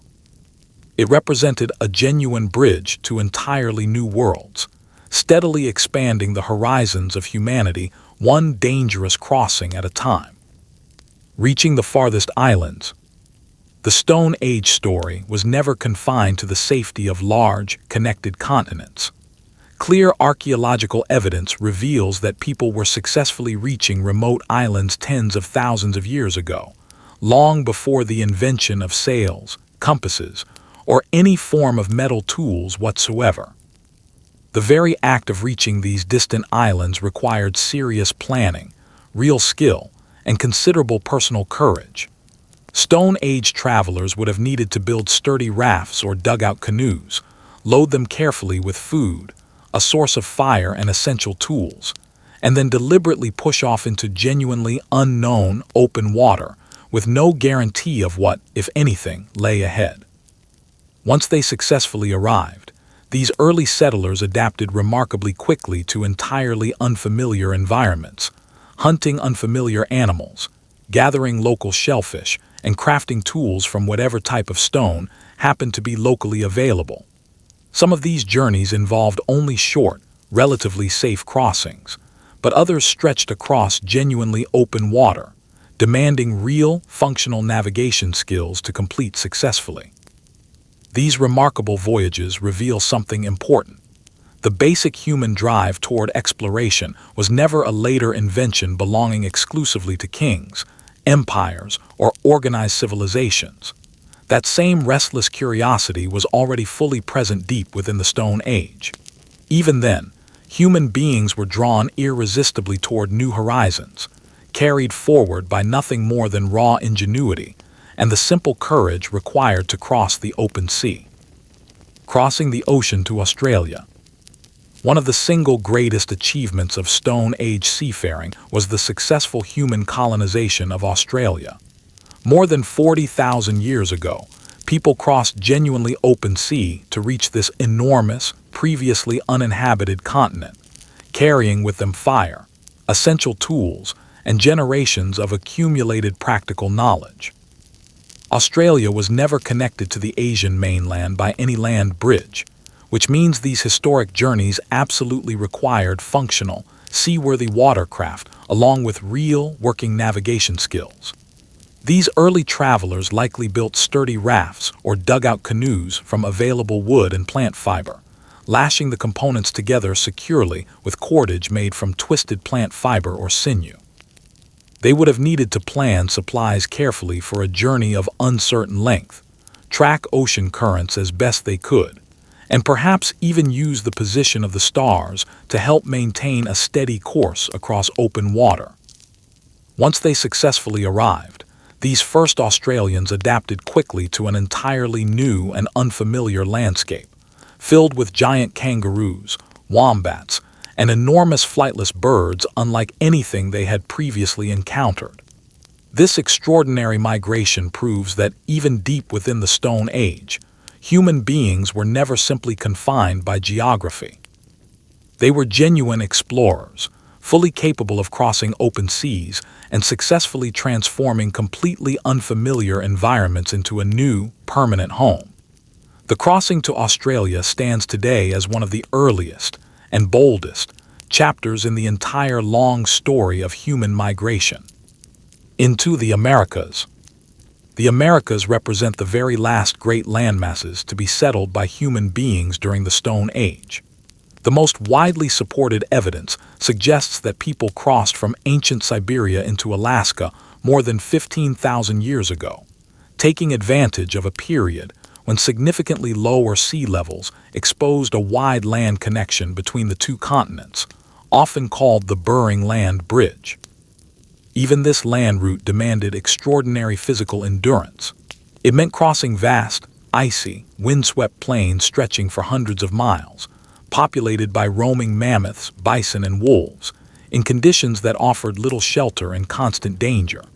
Other researchers propose an alternative or complementary theory, suggesting that some groups may have instead followed the Pacific coastline directly by boat, moving steadily along shorelines rich with reliable fish and shellfish. However these first migrations actually occurred, the earliest Americans carried with them the full accumulated toolkit of the Stone Age: fire, stone tools, and deeply ingrained cultural traditions, into an entirely new world. From there, human communities spread with remarkable speed, moving from the frozen Arctic tundra all the way down to dense tropical forests, adapting with astonishing efficiency to wildly different climates and environments. Within only a few thousand years, human beings occupied territory stretching from the very tip of South America all the way up to the frozen northern reaches of the continent. The colonization of the Americas stands as a genuine Stone Age epic, a sweeping story of migration, adaptation, and relentless human curiosity carried forward across an entire hemisphere. Surviving the Arctic. The full weight of the Ice Age forced human beings into some of the harshest, most punishing conditions imaginable, and nowhere was this more true than in the frozen reaches of the Arctic. Survival in this environment depended entirely on human ingenuity. People hunted reindeer, mammoths, and seals, animals that provided both essential food and vital raw materials for clothing and shelter. Animal skins were carefully scraped clean, softened through repeated working, and sewn together into warm, layered clothing capable of standing up against bitter Arctic winds. Bone and antler were carved patiently into needles, awls, and spear points, while snow and ice themselves became genuine building materials for constructing temporary shelters. Fires burned carefully within protected hearths, fueled by bone and rendered animal fat whenever wood proved too scarce to rely upon. Hunting strategy in this environment had to account constantly for the seasonal migration patterns of prey animals, requiring frequent seasonal camps and near-constant movement across the landscape. Archaeological sites from this period show clearly that human beings didn't merely survive in these brutal Arctic environments. They genuinely thrived, developing entire cultures deeply and intimately connected to a world defined by ice and snow. These remarkable adaptations prove that even without metal tools or the wheel, human beings were capable of truly extraordinary resilience. The Arctic was never simply an impassable barrier. It was a serious challenge, and one that people ultimately overcame through nothing more than sustained, patient ingenuity. Needles of bone, the invention that made clothing possible. Among the most remarkable and easily overlooked Stone Age inventions is the humble sewing needle, carved with real precision directly from bone. Some surviving examples date back more than 30,000 years and are genuinely astonishing in their delicacy, featuring tiny eyes drilled directly through their narrow tips using nothing but simple stone tools. These small needles fundamentally transformed human survival, allowing people to stitch separate pieces of hide together into properly fitted clothing rather than relying on loose, draped skins alone. With a functional needle, Human beings could fashion tailored coats, leggings, boots, and even gloves, creating a level of insulation far beyond anything loose, unshaped hides could ever provide. Sewing meant that people could reliably endure far colder climates, push confidently into harsher, previously uninhabitable environments, and stay genuinely warm even during long periods of travel across open, exposed terrain. The skill required to carve a needle, this find also reveals real dexterity and remarkable precision, since shaping bone into such a delicate tool demanded patience and a genuinely steady hand. Many surviving needles are so carefully and precisely shaped that they rival needles produced by modern manufacturing. They remind us that meaningful innovation doesn't always arrive as some grand, dramatic leap forward. Sometimes it arrives as a small, humble tool, no larger than a human finger, that quietly opens up entirely new worlds of possibility for the people who learn to use it well. Clothing and survival in harsh climates. Before the invention of properly tailored clothing, people relied almost entirely on simply draping loose hides over their bodies for warmth, functional, certainly, but far from efficient. With the invention of sewing, Stone Age communities gained the ability to create garments genuinely fitted to the shape of the human body, allowing for far greater freedom of movement, alongside significantly improved insulation against the cold. Clothing quickly became one of the single most transformative technologies of the entire era. It effectively turned icy, wind-blasted plains into genuinely habitable land, and enabled human migration into Arctic regions, where an unprotected human body would simply never have survived for long. Clothing also became something more than mere protection. It became a canvas for personal and group identity, decorated with beads, fringes, or careful applications of pigment to indicate status or belonging within a specific community. Some burial sites reveal individuals dressed in stitched garments covered in ornamental decoration, clear proof that clothing carried real symbolic meaning alongside its obvious practical value. The ability to dress deliberately and effectively for survival proved every bit as vital to Stone Age life as fire or reliable tools.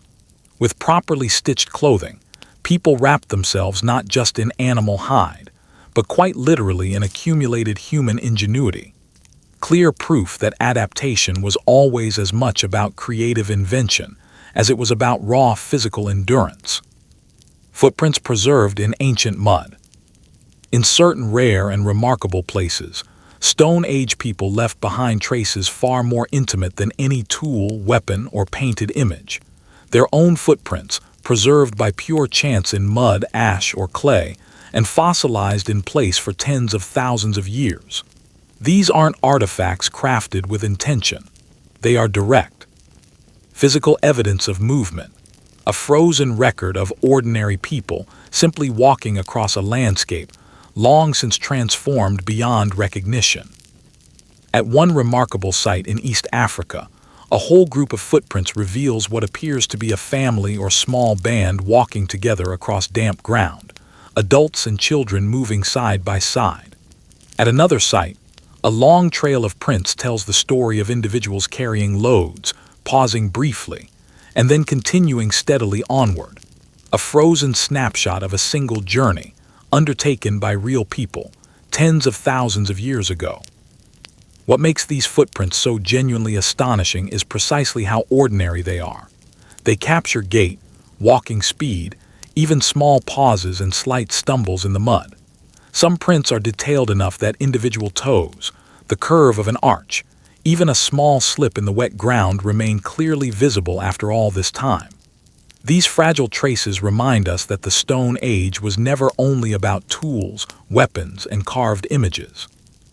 It was first and always about real people moving through real landscapes, families, children, and entire communities leaving their marks, quite literally, one careful step at a time.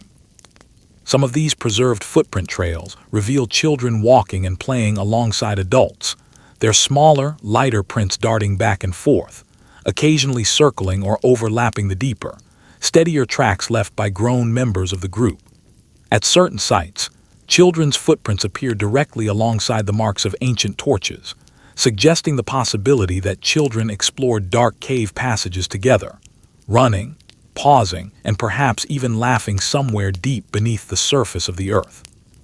Archaeological sites are, understandably, filled primarily with tools and hunting weapons, but these fragile footprints tell an entirely different, equally important story.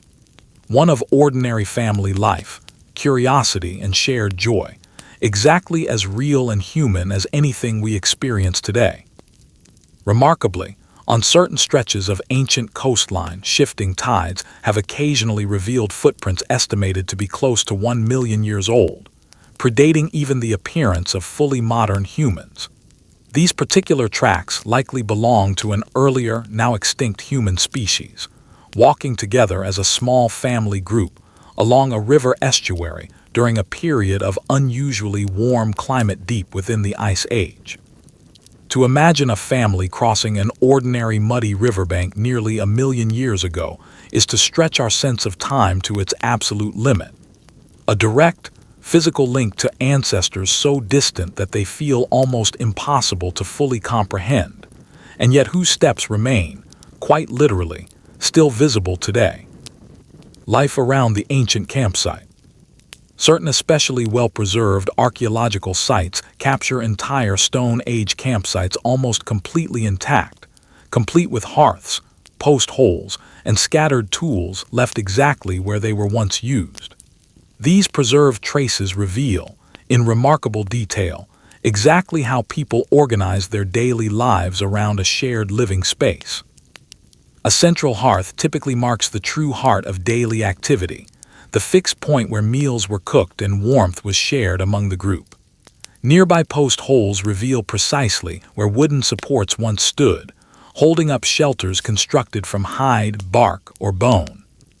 Scattered around these central features, archaeologists frequently find broken stone flakes, discarded animal bones, and small personal ornaments, physical remnants of everyday tasks like butchering, tool-making, or careful fiber weaving.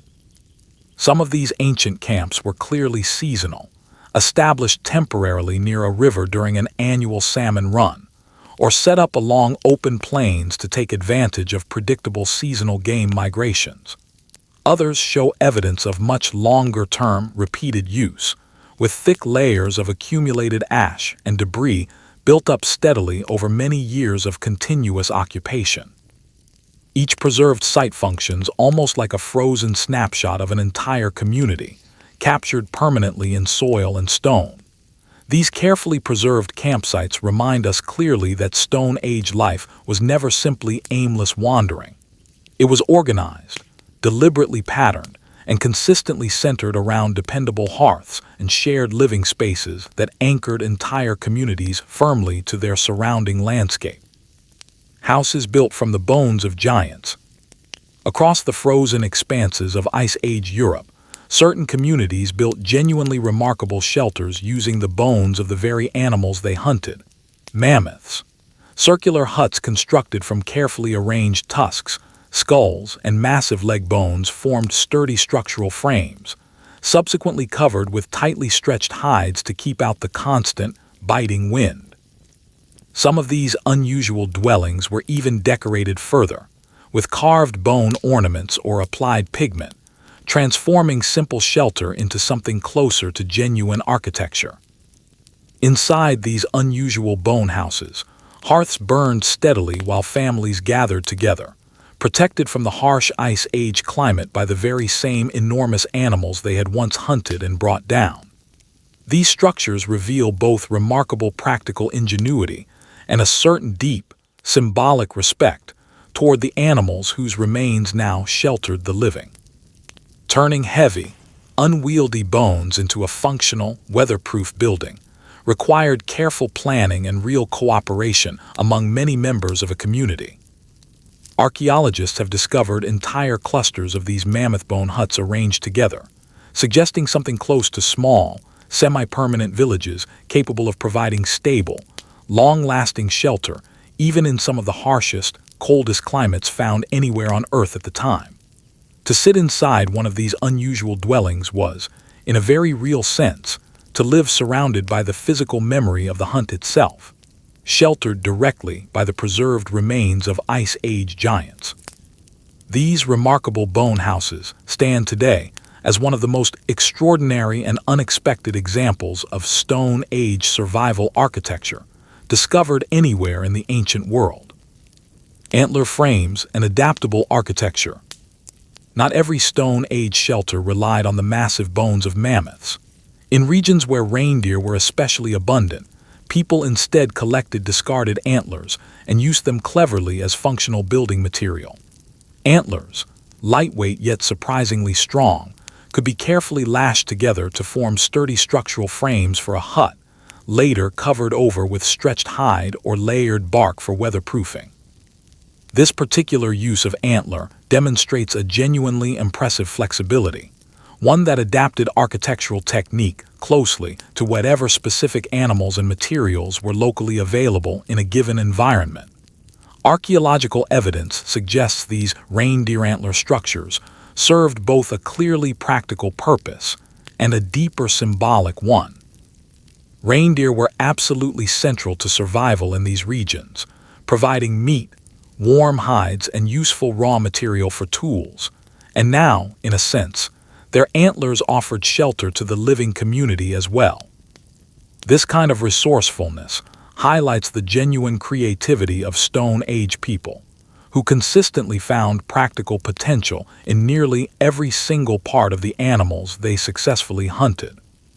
To build a functional home from little more than antler and hide was, in a very real sense, to turn the surrounding wilderness itself into a dependable source of shelter and refuge.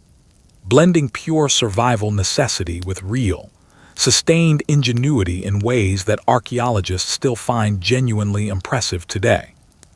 Pits dug for tomorrow, early food storage. Food security mattered just as much to Stone Age communities as it does to us today, and to address it, people developed one particularly clever solution: the storage pit. To preserve valuable food supplies, people dug pits directly into the ground, sometimes carefully lining them with stone, clay, or dried grass specifically to help keep excess moisture out. These simple pits could reliably store nuts, dried meat, or preserved roots, protecting them from decay, spoilage, and hungry animals alike. In particularly cold climates, storage pits functioned almost like a natural, ready-made refrigerator, keeping stored food reliably frozen throughout the harsh winter months. In warmer regions, some pits were instead carefully sealed with clay or covered with flat stone slabs, specifically to maintain a cooler, drier internal environment suitable for longer-term storage. Storage pits represent an important and meaningful step toward greater overall stability, the genuine ability to save food deliberately for future lean times, rather than living moment to moment, entirely dependent on each day's hunting or gathering success. They also suggest real cooperation within a community, since maintaining and protecting a shared food store required a real, functioning degree of mutual trust among everyone involved. These humble pits, carved patiently into the earth, reveal real foresight and long-term strategic thinking. The quiet, early beginnings of a mindset that would, many thousands of years later, directly lead toward organized farming and permanent settlement. Notches in bone, the first calendars. Among the most genuinely fascinating Stone Age artifacts ever discovered are bones and stones carefully etched with long sequences of small, deliberate notches. Some of these markings appear to track the regular phases of the moon, suggesting they may have functioned as early, working calendars, with some surviving examples dating back more than 20,000 years. These objects reveal that people were paying remarkably close attention to the passage of time, not merely counting individual days, but carefully tracking broader, recurring patterns tied to the moon and the changing seasons. This kind of detailed knowledge would have proven genuinely invaluable, helping entire communities anticipate seasonal animal migrations, predictable patterns of plant growth, and shifting weather conditions well in advance. The ability to record and consistently track these longer cycles represents a genuine leap in abstract thinking, moving well beyond the pressing needs of immediate survival and into real, deliberate long-term planning. These early calendar-like objects may have served as teaching tools, ritual items, or simple memory aids passed carefully between generations. But whatever their exact original purpose, they reveal a striking and important truth. Human beings were already carefully measuring the steady flow of time tens of thousands of years before the invention of writing. Each small, carefully carved notch represented a genuine early step toward the later invention of formal calendars, mechanical clocks, and eventually, the very concept of recorded history itself. Watching the moon, reading the sky. Several surviving Stone Age artifacts feature carefully carved series of notches that appear to align closely with the roughly 29-day cycle of the moon, moving steadily from new moon to full moon and back again. Some researchers believe these particular objects functioned as genuine lunar calendars, capable of reliably tracking this recurring cycle over extended periods of time. Tracking the moon's phases in this way would have allowed communities to predict tidal patterns, anticipate seasonal animal migrations, or plan around other important natural changes closely tied to the lunar cycle. These markings may have served as shared, communal records, carrying useful knowledge passed openly among different groups to help guide the timing of hunts, gatherings, or important seasonal rituals. This ability to connect simple notches carved into bone with genuine celestial cycles demonstrates real abstract and symbolic thinking, a meaningful leap forward from merely counting physical objects toward actually measuring the passage of time itself using patterns observed directly in the night sky. To hold one of these carefully notched bones today is to glimpse an early, working form of astronomy, humanity's very first tentative steps toward the long tradition of gazing upward and finding meaningful, useful order in the movements of the heavens above. These artifacts prove that even deep within the Stone Age, people were already actively searching for order and predictability in the world around them. Watching the stars for meaning. Even in a world entirely without written records, it's clear that Stone Age people spent considerable time carefully observing the night sky. Certain megalithic monuments, ancient rock carvings, and deliberate stone alignments all suggest sustained, intentional attention paid specifically to celestial patterns and movements. Individual stars and recognizable constellations may have been used to help mark the changing seasons, guide long journeys across unfamiliar territory, or inspire the stories and myths that were shared and passed down around the fire. Watching the heavens in this way was never purely practical. It also carried real symbolic weight, offering a way of placing ordinary human life within the context of a much larger, more mysterious cosmos. Some cave art even features dots and geometric shapes that may represent early, tentative attempts to map specific constellations onto stone. Successfully tracking the steady movements of celestial bodies over time required genuine patience and careful memory, observing the same patterns consistently across many successive years, then reliably passing that accumulated knowledge down through multiple generations. This practice demonstrates clearly that astronomy is not, in fact, a purely modern invention, but a genuinely ancient human instinct. Stone Age people looked upward, recognized meaningful order within the night sky, and began weaving that observed order carefully into both their practical survival strategies and their evolving imagination. From these earliest recorded observations grew the entire long history of human stargazing that continues, in many forms, to this very day. Stone circles aligned with the sun. Large stone monuments constructed during the later Stone Age suggest that people were not only watching the sky carefully, but actively marking it directly with permanent architecture. Certain megalithic structures, including stone circles and deliberate linear alignments, appear to correspond closely with the solstices or specific lunar events occurring at predictable points throughout the year. At certain precise times of the year, sunlight or moonlight passes directly through carefully positioned gaps between individual standing stones, illuminating a specific central point within the monument. These precise alignments strongly suggest intentional design, likely created specifically for tracking the changing seasons, helping plan agricultural activity, or holding rituals deliberately timed to coincide with important celestial cycles. Constructing monuments of this scale required truly enormous labor, close cooperation among many people, and real, sustained foresight extending well beyond the practical, day-to-day demands of ordinary survival. These structures reveal an entire community genuinely invested in tracking time, maintaining order, and preserving deeper meaning. If these ancient stone circles were indeed functioning as early astronomical observatories, they stand today among the very first true scientific instruments ever constructed by human beings. Enormous, silent calendars built entirely from stone.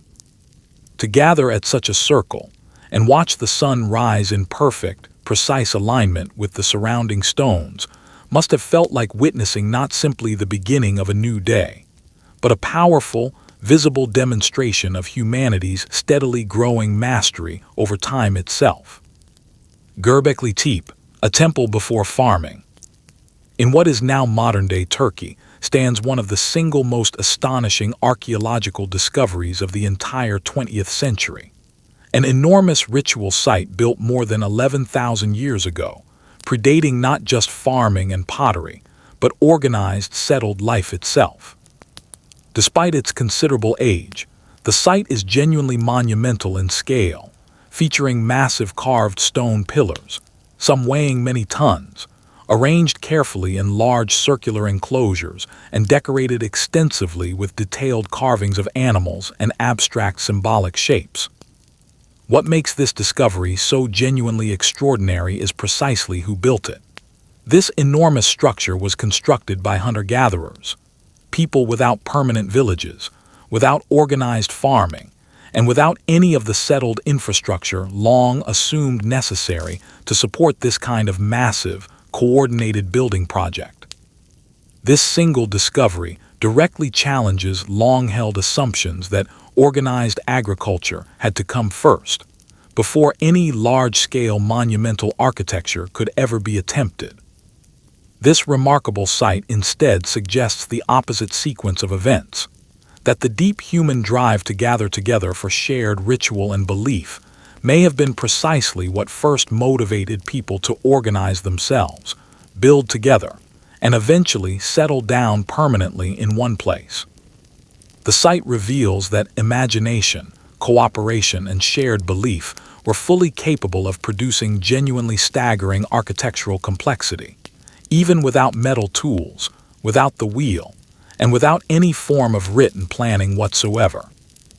This discovery remains one of archaeology's greatest ongoing puzzles, an enormous temple built at the very dawn of recorded human history, one that has fundamentally reshaped everything researchers previously assumed they understood about the true sequence of events in the Stone Age.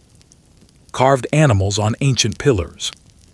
The massive stone pillars at this remarkable site are far from bare, undecorated stone. They are covered extensively in detailed relief carvings depicting lions, snakes, vultures, wild boars, and foxes. These carved images are genuinely vivid, in some cases layered carefully on top of one another, in other cases arranged in what appears to be a deliberate, meaningful sequence. These carvings almost certainly represent stories, myths, or symbolic meaning now completely lost to us, but clearly held real, significant importance to the people who originally created them. Carving figures of this size and detail directly into solid stone required tremendous sustained effort, real technical precision, and genuine artistic vision. These carvings were never simple decoration. They functioned as part of a broader, shared symbolic system, that helped bind an entire community together around common belief and shared meaning. These reliefs reveal that Stone Age art was never confined solely to caves or small, portable figurines. It could also be monumental, public, and clearly meant to be shared collectively by an entire community. Standing among these ancient pillars, surrounded on all sides by carved animals, must have felt something like stepping directly into a world where human beings and the natural world remained deeply and inseparably intertwined. These remarkable carvings remain, to this day, among the very oldest surviving examples of monumental artwork anywhere on Earth. Powerful testimony to the strength of belief and imagination, even at this incredibly early point in human history. Feasts at sacred sites. Archaeological evidence suggests that Stone Age people did more than simply build sacred, monumental sites. They also traveled considerable distances specifically to gather there for large, organized feasts. Bones from countless wild animals, extensive cooking pits, and numerous discarded tools have all been found clustered closely around major ritual sites, clearly pointing toward genuinely massive communal gatherings. People likely traveled considerable distances, carrying food, drink, and various offerings, coming together specifically to participate in shared rituals and celebrations. These feasts represented far more than simple, ordinary meals. They were genuine moments of social bonding, exchange, and shared community identity. Imagine, for a moment, the warm glow of numerous fire pits, groups of people roasting meat together, sharing stories, and perhaps singing together, all while carved images of animals loomed quietly in the background. Gatherings on this scale helped bind together scattered, otherwise separate communities into far larger, more cohesive social networks, creating lasting alliances capable of enduring across multiple seasons or even years. These early feasts demonstrate clearly that organized celebration is not, in any sense, a purely modern invention. Even deep within the Stone Age, people actively sought and found genuine joy in gathering together, sharing food and marking special, meaningful occasions collectively, using nothing more than fire, shared food, and communal song. Storytelling around the fire. Storytelling is older than writing, older than organized cities, and older still than farming itself. Gathered around a shared fire, Stone Age people almost certainly told one another stories of successful hunts, ancestral spirits, and vivid dreams. Archaeologists obviously cannot directly excavate spoken language, but meaningful clues survive in cave paintings, carved figurines, and various ritual artifacts. A carefully sequenced series of painted animals, a single-hand stencil, or a small carved figurine may well have sparked an explanation passed carefully from one generation to the next. Stories very likely helped teach children about real dangers, important cultural traditions, and gave deeper meaning to the surrounding world. They may have offered explanations for the stars overhead, the behavior of animals, or the enduring mysteries of birth and death. Storytelling itself helped bind entire groups together, effectively preserving essential knowledge without any need for a formal writing system. To imagine the very first stories ever told is to picture flickering firelight, moving shadows dancing across stone walls, and human voices rising together in shared rhythm. The Stone Age stands as the genuine birthplace of storytelling, a tradition that has continued to carry human imagination forward through every single age that has followed since. Cave art as an ancient classroom. The vivid animal paintings found in certain caves may have served a purpose beyond decoration or ritual alone. Some researchers believe these images function specifically as teaching tools. The particular way certain animals are consistently drawn in motion, heads lowered, legs bent mid-stride, spears shown striking at precise points, may represent deliberate lessons intended for young hunters. A single painted wall could easily have functioned as a kind of classroom, where an experienced elder explained the typical behavior of bison, or clearly described the specific dangers posed by a woolly rhino. Other images may have illustrated tracking signs, teaching younger members of the group how to properly recognize footprints and behavioral patterns in the wild. In this sense, cave art was never purely artistic self-expression. It also functioned as genuinely practical knowledge, carefully encoded directly into shared images. Teaching through pictures in this way gave hunters and gatherers a reliable method for passing essential survival skills down across multiple generations. Standing quietly inside a painted cave today, it's easy to imagine voices once echoing softly off the surrounding stone, someone patiently explaining, "This is how the animal moves. This is exactly how it falls." Stone Age cave walls may well have functioned as humanity's very first blackboards. Farming's first careful steps. Long before organized, deliberate agriculture, Stone Age people were already quietly experimenting with plants in small, exploratory ways. Archaeological evidence shows that wild cereals and legumes were carefully and selectively gathered, occasionally replanted, and in some cases, even deliberately encouraged to grow more abundantly in particularly favorable patches of land. Some communities apparently noticed that seeds accidentally dropped near a campsite would often sprout again the following season, an observation that likely helped inspire the much larger idea of deliberate cultivation. These early, exploratory experiments gradually blurred the traditional line between simple foraging and true, deliberate farming, effectively setting the stage for organized agriculture many generations later.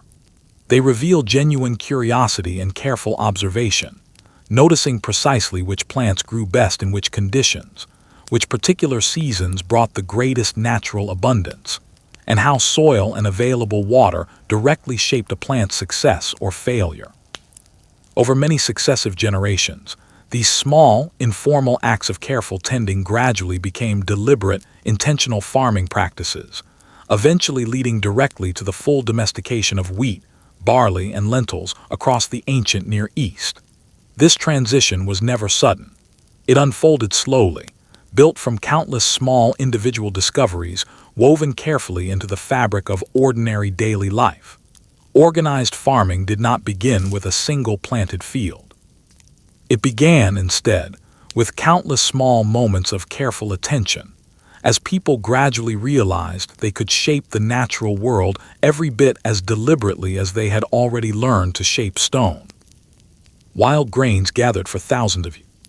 Long before organized farming took hold, wild cereals such as einkorn wheat, barley, and millet served as genuine dietary staples for foraging communities scattered across the ancient Near East and far beyond. Grinding stones dating back more than 20,000 years still bear faint traces of these very plants, clear proof that people were harvesting wild grain long before anyone ever deliberately planted a single seed. Gathering wild cereal by hand was genuinely difficult, physically demanding work, bending low, cutting stalks carefully, thrashing the grain free, and then grinding it laboriously using simple stone tools. But the reward was substantial. Grain could be stored for later use, cooked in various ways and carried easily across long distances, offering reliable energy long after the immediate excitement and uncertainty of a hunt had passed. Some of the very earliest breads were likely baked from grains gathered this way, cooked simply as flat cakes directly on heated stones beside the fire. This long, patient tradition of careful gathering shows clearly that organized agriculture never appeared suddenly out of nowhere. It grew gradually out of many generations of deep, practical experience. People understood the natural growing cycles of these wild plants, knew precisely where to find them in greatest abundance, and had developed real patience for the demanding work of processing them properly. In every meaningful sense, the fields eventually tended by the very first true farmers were born from many thousands of years, spent quietly gathering wild grasses beneath the open sky. The first herded animals, goats and sheep. As organized farming gradually took root, Animals became every bit as important to daily survival as cultivated plants. Goats and sheep were among the very first species to be successfully domesticated, with reliable herding beginning more than 10,000 years ago. Both animals proved remarkably well suited to human needs, hardy, adaptable, and capable of reliably providing milk, meat, hide, and warm wool. Archaeological sites reveal the remains of simple pens and enclosures where wild herds were gradually brought under increasing human control. Over successive generations, people deliberately selected calmer, more manageable animals for continued breeding, slowly shaping entirely new, genuinely domesticated breeds distinct from their wild ancestors. This shift toward organized herding transformed daily human life, offering a far more reliable, predictable source of food and useful raw material, while simultaneously tying communities more firmly and permanently to a specific piece of land. To successfully keep goats and sheep was, in a very real sense, to claim genuine security, a steady, dependable source of sustenance that gradually freed people from the constant uncertainty that had always defined pure hunting and gathering. These early domesticated herds functioned almost like living tools, carried forward from valley to valley, alongside the people who tended them, becoming humanity's very first true companions in what would become a long, deepening partnership between our species and the animals we chose to bring closer into our lives. Taming the great wild cattle. The domestication of cattle marked yet another significant milestone of the Neolithic period. Descended from massive, powerful wild aurochs, early domesticated cattle were valued deeply for their meat, their milk, their thick hide, and eventually for their sheer physical strength as reliable draft animals capable of pulling heavy loads. This process of domestication began more than 8,000 years ago in the ancient Near East, where communities gradually learned to manage entire herds, breed animals selectively for desirable traits, and protect them consistently from predators. This shift toward cattle herding proved genuinely transformative for early farming societies. Herds effectively became a form of mobile wealth, reliable sources of food capable of traveling directly alongside a community as it migrated or eventually settled permanently in one place. Cattle also carried considerable symbolic weight within many early societies, appearing frequently in rituals and burials, their raw strength and impressive size inspiring genuine reverence among the people who depended on them. Successfully taming an animal this large and powerful represented a truly remarkable achievement, one built from equal parts patience, calculated risk, and sustained ingenuity. These early cattle herds significantly expanded the practical possibilities of human survival, helping fuel meaningful population growth and encouraging permanent settlement in ways that hunting alone could never have supported. The story of cattle domestication is, in many ways, the story of humanity's steadily deepening relationship with the natural world, gradually transforming raw, wild strength into a genuine, lasting partnership. The rise of permanent villages. As organized farming spread steadily across the ancient world, people no longer needed to follow migrating herds or move constantly with the changing seasons. For the very first time in the long story of our species, genuinely permanent villages began to appear. Some of these earliest settlements date back more than 10,000 years, consisting of tightly clustered houses built from stone, dried mud, or simple timber framing. Archaeologists have carefully uncovered entire villages complete with shared courtyards, dedicated storage pits, and communal gathering spaces, revealing an entirely new rhythm of daily life quite different from anything that came before. Organized farming allowed noticeably larger populations to gather and remain together in one place, and this new permanence in turn encouraged the development of entirely new specialized crafts, pottery, weaving, and dedicated tool-making among them. These early villages also became genuine centers of culture, places where shared traditions could deepen meaningfully over successive generations and community identity could strengthen considerably. But this new permanence brought real challenges alongside its clear advantages: disputes over land and resources, the increased spread of disease within densely packed communities, and a growing, ongoing need for organized cooperation among far more people than any hunting band had ever needed to coordinate. Even so, the clear advantages ultimately outweighed these serious risks, and the humble village became humanity's genuinely new home. These small, early settlements were the direct seeds of the towns, cities, and eventually full civilizations that would grow steadily from soil, first carefully tilled by Stone Age farmers. Houses built from sun-dried mud brick. Among the very earliest genuinely permanent dwellings were houses built from mud brick, formed by carefully mixing clay, straw, and water into solid bricks left to dry hard and durable under the direct heat of the sun. Some of these ancient structures, more than 9,000 years old, have been discovered in early settlements scattered across the ancient Near East. Mud brick houses proved remarkably durable while remaining relatively simple to construct, their thick walls providing genuinely effective insulation against both intense summer heat and harsh winter cold. Floors within these homes were sometimes carefully plastered smooth, and dedicated hearths were installed specifically for cooking.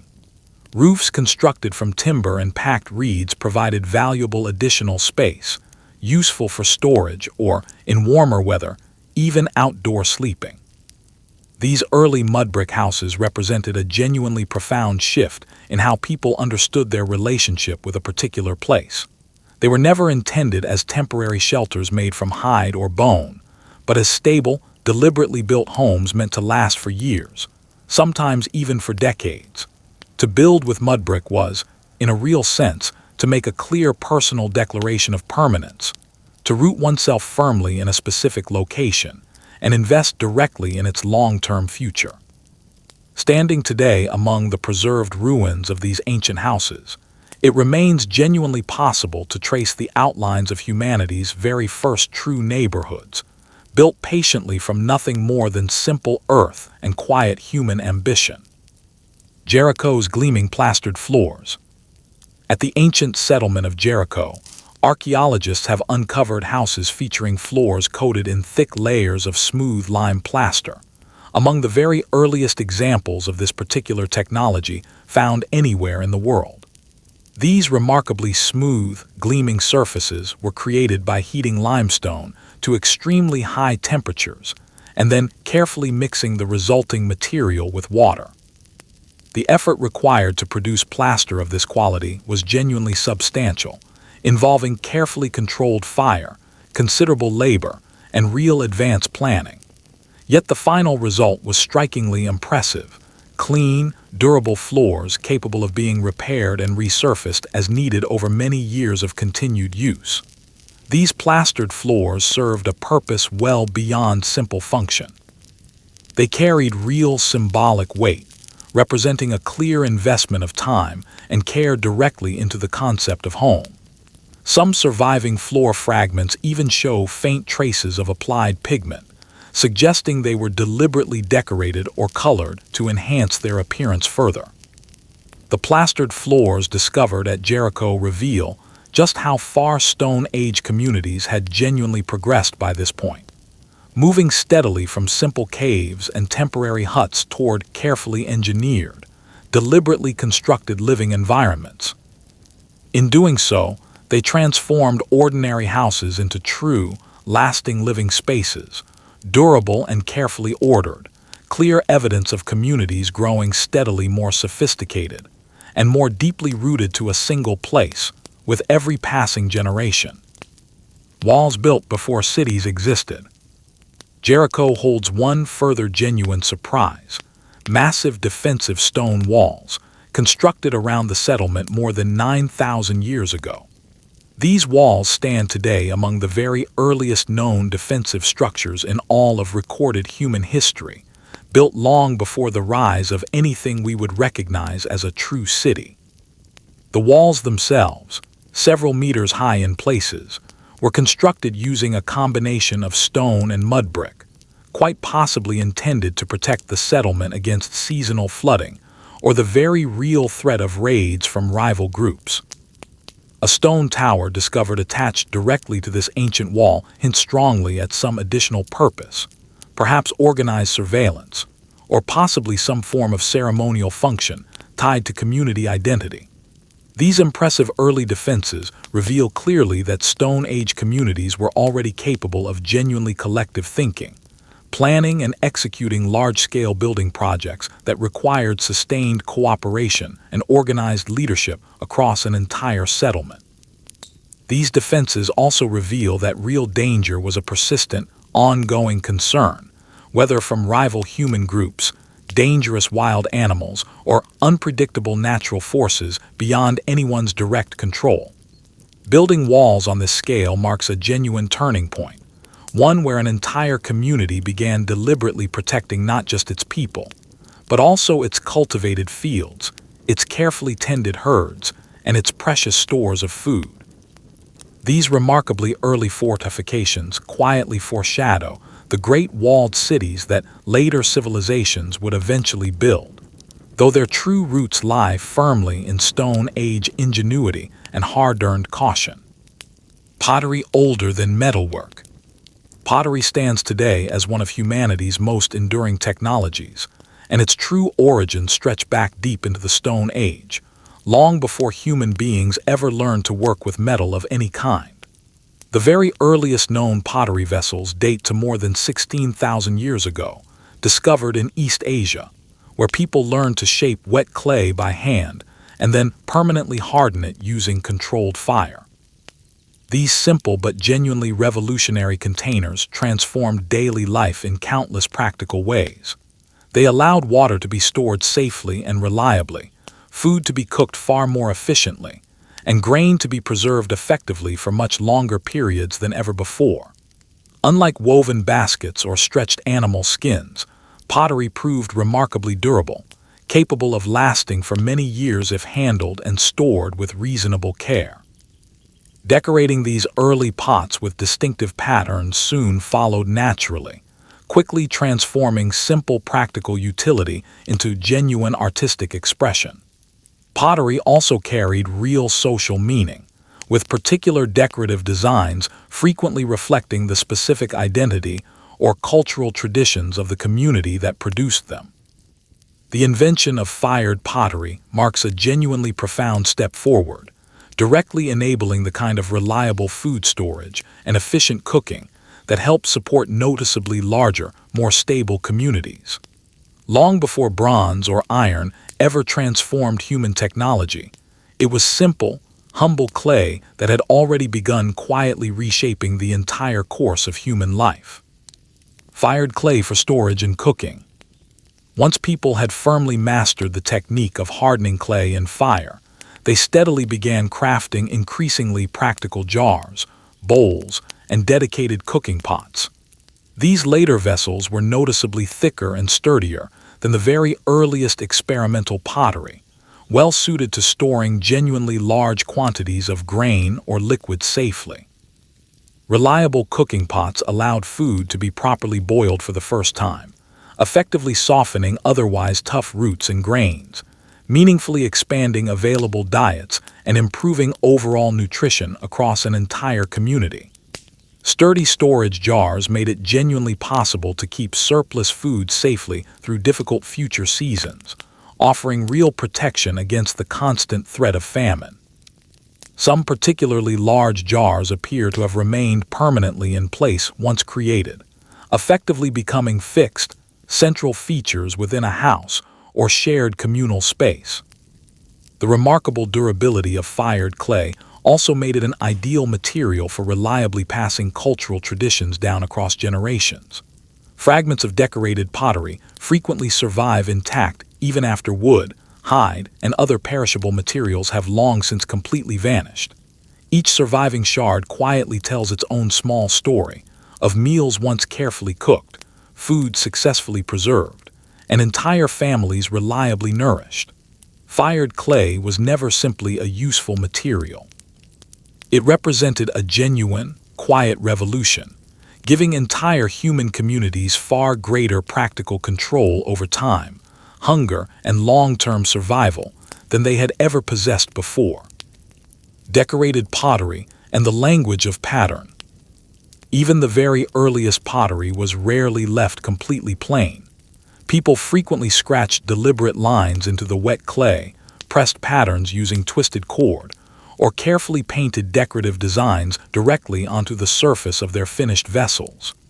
These decorations transformed simple, functional pots into genuine objects of personal identity and evident pride. Certain patterns may have signified individual ownership, broader community identity, or some deeper symbolic meaning specific to a particular group. Painted designs frequently reflected the natural world directly: animals, plants, or purely abstract geometric shapes. Some surviving pots feature repeating geometric patterns that may have been closely linked to specific rituals or broader cosmological beliefs held by the community that made them. Decorating pottery in this deliberate way was never purely aesthetic. It effectively transformed ordinary vessels into genuine carriers of shared culture. Each individual design reflects both the specific hand of its original maker and the broader traditions of the community they belong to, allowing modern archaeologists to trace distinct decorative styles carefully across entire regions and successive centuries. Pottery, understood this way, served two purposes simultaneously: practical and expressive, a way of holding both food and shared cultural meaning at exactly the same time. The simple act of decorating even the most basic vessel shows clearly that beauty mattered every bit as much as pure survival, proving that even the humblest clay pot could hold both genuine nourishment and deeper meaning within it. Megalithic tombs of the first farmers. As organized farming spread steadily across the ancient landscape, communities began constructing genuinely monumental tombs from massive standing stones known as megaliths. These impressive structures, some dating back more than 6,000 years, represent real feats of careful engineering, requiring the movement of enormous multi-ton stone slabs without the benefit of wheels or any metal tools whatsoever. These megalithic tombs served as shared burial chambers for entire communities, clearly marking specific places of memory and lasting collective identity. They were frequently covered over with earth to form large, rounded mounds, effectively blending careful architecture directly into the surrounding natural landscape. The sheer effort required to construct a tomb of this scale reflects a genuinely strong, deeply held sense of ancestry and continuity, a clear desire to properly honor the dead while firmly anchoring the living to a specific piece of land. Some of these ancient tombs remained actively in use for many centuries, steadily receiving generation after generation of new burials over an extraordinarily long span of time. Standing before one of these enormous monuments today, it's difficult not to feel the genuine weight of collective effort and devotion invested in its construction. These structures remind us clearly that even deep within the Stone Age, people built not merely for immediate practical survival, but for lasting remembrance, creating structures deliberately intended to outlast many individual human lifetimes. Tombs aligned with the rising sun. Many of these megalithic tombs were constructed with truly astonishing precision, their internal passageways carefully aligned to capture the rising or setting sun, specifically during the solstices or equinoxes.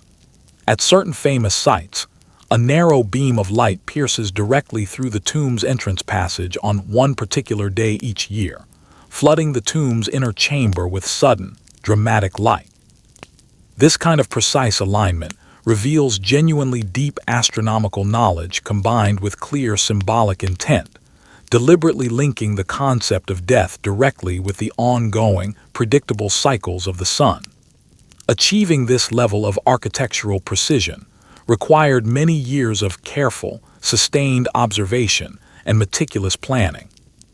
These deliberate alignments may have symbolized rebirth, seasonal renewal, or a deeper, meaningful connection between honored ancestors and the broader cosmic order. To stand quietly inside one of these ancient tombs as the sun rises and gradually illuminates carved stone surfaces is to witness a genuine fusion of architecture, ritual, and practical astronomy, all working together in perfect harmony. These remarkable monuments prove clearly that Stone Age people were never merely capable builders. They were genuine astronomers as well, carefully weaving direct knowledge of the heavens into the very structure of their most sacred and important graves. The passage of light through ancient stone remains one of the single most awe-inspiring legacies handed down to us from prehistoric human imagination. Great circles aligned with the solstices. Beyond individual tombs, Stone Age people also raised great circles built from massive standing stones, some deliberately aligned with the solstices or other significant recurring celestial events. Certain famous stone circles found in England are perhaps the best known examples today, but similar stone circles exist scattered across Europe and well beyond it. These impressive stone rings likely served as dedicated ritual spaces, functional calendars, or important gathering places, where entire communities came together specifically to mark the changing rhythms of the year. Successfully aligning such enormous stones with specific astronomical events required considerable accumulated knowledge, real patience, and substantial sustained cooperative effort across the whole community. The stones themselves effectively became reliable markers of time, helping guide planting, harvesting, or important seasonal rituals throughout the year. Gathering together within a circle of towering standing stones as the sun rose or set at a precisely predicted point must have felt genuinely profound and deeply moving for those present. These remarkable monuments reveal just how deeply the recurring cycles of the heavens had become woven directly into daily human life. Long before any form of written calendar existed, these great stone circles had already firmly anchored the abstract concept of time itself directly into the earth, creating genuinely sacred landscapes where sky and stone met in careful, deliberate harmony. Standing stones across 3 continents. Scattered widely across Europe, Africa, and Asia are menhirs, single, massive standing stones deliberately erected by Stone Age communities. Some stand entirely alone in open landscape. Others appear carefully arranged in long rows or tight clusters, towering impressively above the surrounding terrain. The considerable effort required to quarry, transport, and successfully raise stones of this size was genuinely immense, and yet their true original purpose remains, in most cases, a lasting mystery. These standing stones may have marked territorial boundaries, commemorated specific ancestors, or served as ritual markers deliberately aligned with the sun or particular stars. Some menhirs are carved with recognizable symbols, while many others stand completely plain and silent, their original meaning long lost to time. What remains undeniably clear, however, is their sheer physical power. To walk among these ancient standing stones today is to feel the genuine, lasting presence of deliberate human intention, quite literally etched permanently into solid stone. These menhirs represent some of the very earliest large-scale monuments ever constructed by human beings, effectively transforming ordinary natural landscape into a lasting canvas of shared memory and meaning. Their continued, enduring presence shows clearly that Stone Age people actively sought genuine permanence, deliberately creating markers still standing firmly, many thousands of years after their original builders have completely vanished from the earth. Roads that connected an ancient world. Archaeologists have discovered clear traces of ancient pathways carefully linking scattered villages, monumental tombs, and important ritual sites together. These early roads, frequently marked by shallow ditches or deliberate lines of stone, show conclusively that movement and meaningful connection were genuinely central to daily Stone Age life. People regularly traveled between different settlements, carrying goods, sharing stories, and passing along important cultural traditions. These ancient roads likely also served important symbolic functions, perhaps guiding formal processions during significant rituals, or deliberately linking the world of the living directly with dedicated spaces reserved for the dead.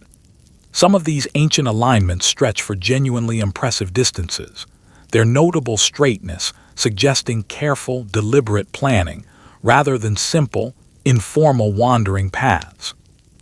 These preserved pathways remind us clearly that Stone Age life was never truly isolated. It was, instead, genuinely interconnected, with individual communities bound firmly together through shared spaces and regular, ongoing journeys between them. To walk along one of these ancient roads today is to step quite literally where countless feet once passed before, carrying heavy burdens, ritual offerings, or simply cherished memories. These quiet lines, still visible in the earth, stand today among the very earliest known expressions of organized infrastructure, clear proof that people sought not merely to survive individually, but to genuinely link their separate worlds together. Innovations that built every civilization to follow.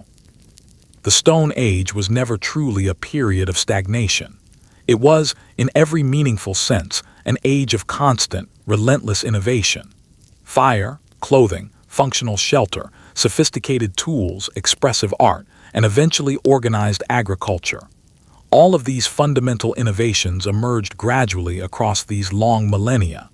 Each individual invention quietly laid essential groundwork for every civilization that would eventually follow. The developed ability to reliably store food, accurately track time, construct lasting monuments, and organize large, cooperative communities were all genuine first steps directly toward later towns, formal writing systems, and organized states. In many meaningful ways, the Stone Age functioned as humanity's original laboratory, a place where sustained trial and repeated error gradually shaped the essential foundations for absolutely everything that followed afterward. Without this deep well of accumulated Stone Age ingenuity, there would be no cities, no temples, and no recorded history at all, in any form we would recognize today. These remarkable innovations remind us clearly that genuine progress is always cumulative in nature. Every small spark of insight, every carefully struck stone flake, every seed deliberately planted, steadily pushed all of humanity gradually forward. Far from being primitive or crude, the Stone Age was, in truth, the very age when everything genuinely began. When people first carved out the earliest steps along a long path that continues to stretch forward, even into our own future today. The Age of Stone ends, but its inventions endure. The Stone Age eventually gave way to the Age of Metal, as bronze and later iron gradually transformed available tools and weapons across the ancient world. And yet the core inventions of the Stone Age never truly disappeared or were fully left behind. Fire still warms our homes today. Clothing still shields us against the cold. Storytelling still binds families and entire communities together, exactly as it always has. We still build, we still farm, we still trade, and we still decorate the objects around us, quietly following patterns first established many thousands of years ago. Even today, archaeologists continue to uncover Stone Age tools that remain sharp, remarkably efficient, and genuinely elegant, a constant reminder of their enduring, quiet brilliance. The true end of the Stone Age was never really an ending at all. It was, more accurately, a gradual transformation, with its countless discoveries carried steadily forward into every single chapter of human history that has followed since. The quiet echoes of that distant age continue to live on within our own daily lives today, proof that the people of that era were never truly so different from us. They too imagined, they too created, they too dreamed, leaving behind inventions that remain, even now, a fundamental part of what it genuinely means to be human. The Stone Age never truly ended. In a very real sense, it continues to live on quietly within all of us. A quiet farewell. And so, dear listener, our long, slow journey through the Stone Age gently comes to a close. We have walked beside the very first toolmakers, who struck careful sparks from cold stone and lit small fires against the endless dark. We have stood before caves painted with the shapes of mammoths and lions, quiet echoes of a world that was, at once, both beautiful and genuinely perilous. We have listened closely for the faint sound of ancient flutes carved from hollow bone, their soft notes drifting gently through the chambers of painted caverns, long since fallen silent. We have watched in our imagination as villages slowly rose from the earth, as harvests took root for the very first time, and as great monuments of standing stone were carefully lifted toward the open sky. The Stone Age was never only about raw survival. It was, at every step, also genuinely about imagination. The first beads carefully strung onto a length of cord, the first songs quietly played beside a fire, the first seeds gently planted in turned soil. Each one was a small beginning, each one a single spark that steadily carried humanity forward, one careful step at a time. The people of that distant age may feel impossibly far away, separated from us by an almost unthinkable stretch of time, and yet it was their patient hands that first shaped so much of the world we still quietly live within today. The tools they carefully invented, the stories they gently told around a shared fire, and the long paths they carved slowly across an unknown landscape all became, in time, the deep foundations of everything that eventually followed. As we now gently leave this ancient world behind, let's take a moment to remember the quiet patience of those who ground wild seeds patiently against cold stone, the real courage of those who crossed dangerous, open seas in nothing more than fragile wooden boats, and the simple wonder of those who once looked up at an endless sweep of stars and found lasting patterns in their light. Their lives remind us gently that human strength has never rested only in the ability to survive, but equally in our lasting curiosity, our quiet creativity, and our deep need for genuine connection with one another. If you've stayed with me this far into the night, perhaps your eyes are already growing heavy, your breathing slowing, your thoughts drifting softly, like embers slowly fatting into quiet ash. Let the weight of today slip gently away, as softly as ancient footprints disappearing quietly into old, forgotten soil. If these long, slow journeys have helped you rest tonight, feel free to like, subscribe, or simply leave a quiet thought in the comments below whenever you wake. It helps others find their own way here too, one sleepy soul at a time. But for now, there is truly nothing more you need to do, and nowhere else you need to be. Rest easy. Let your mind wander gently through painted caves and starlit fields, and allow yourself, slowly, to drift into sleep, carried softly by the quiet, distant echoes of the Stone Age. Good night.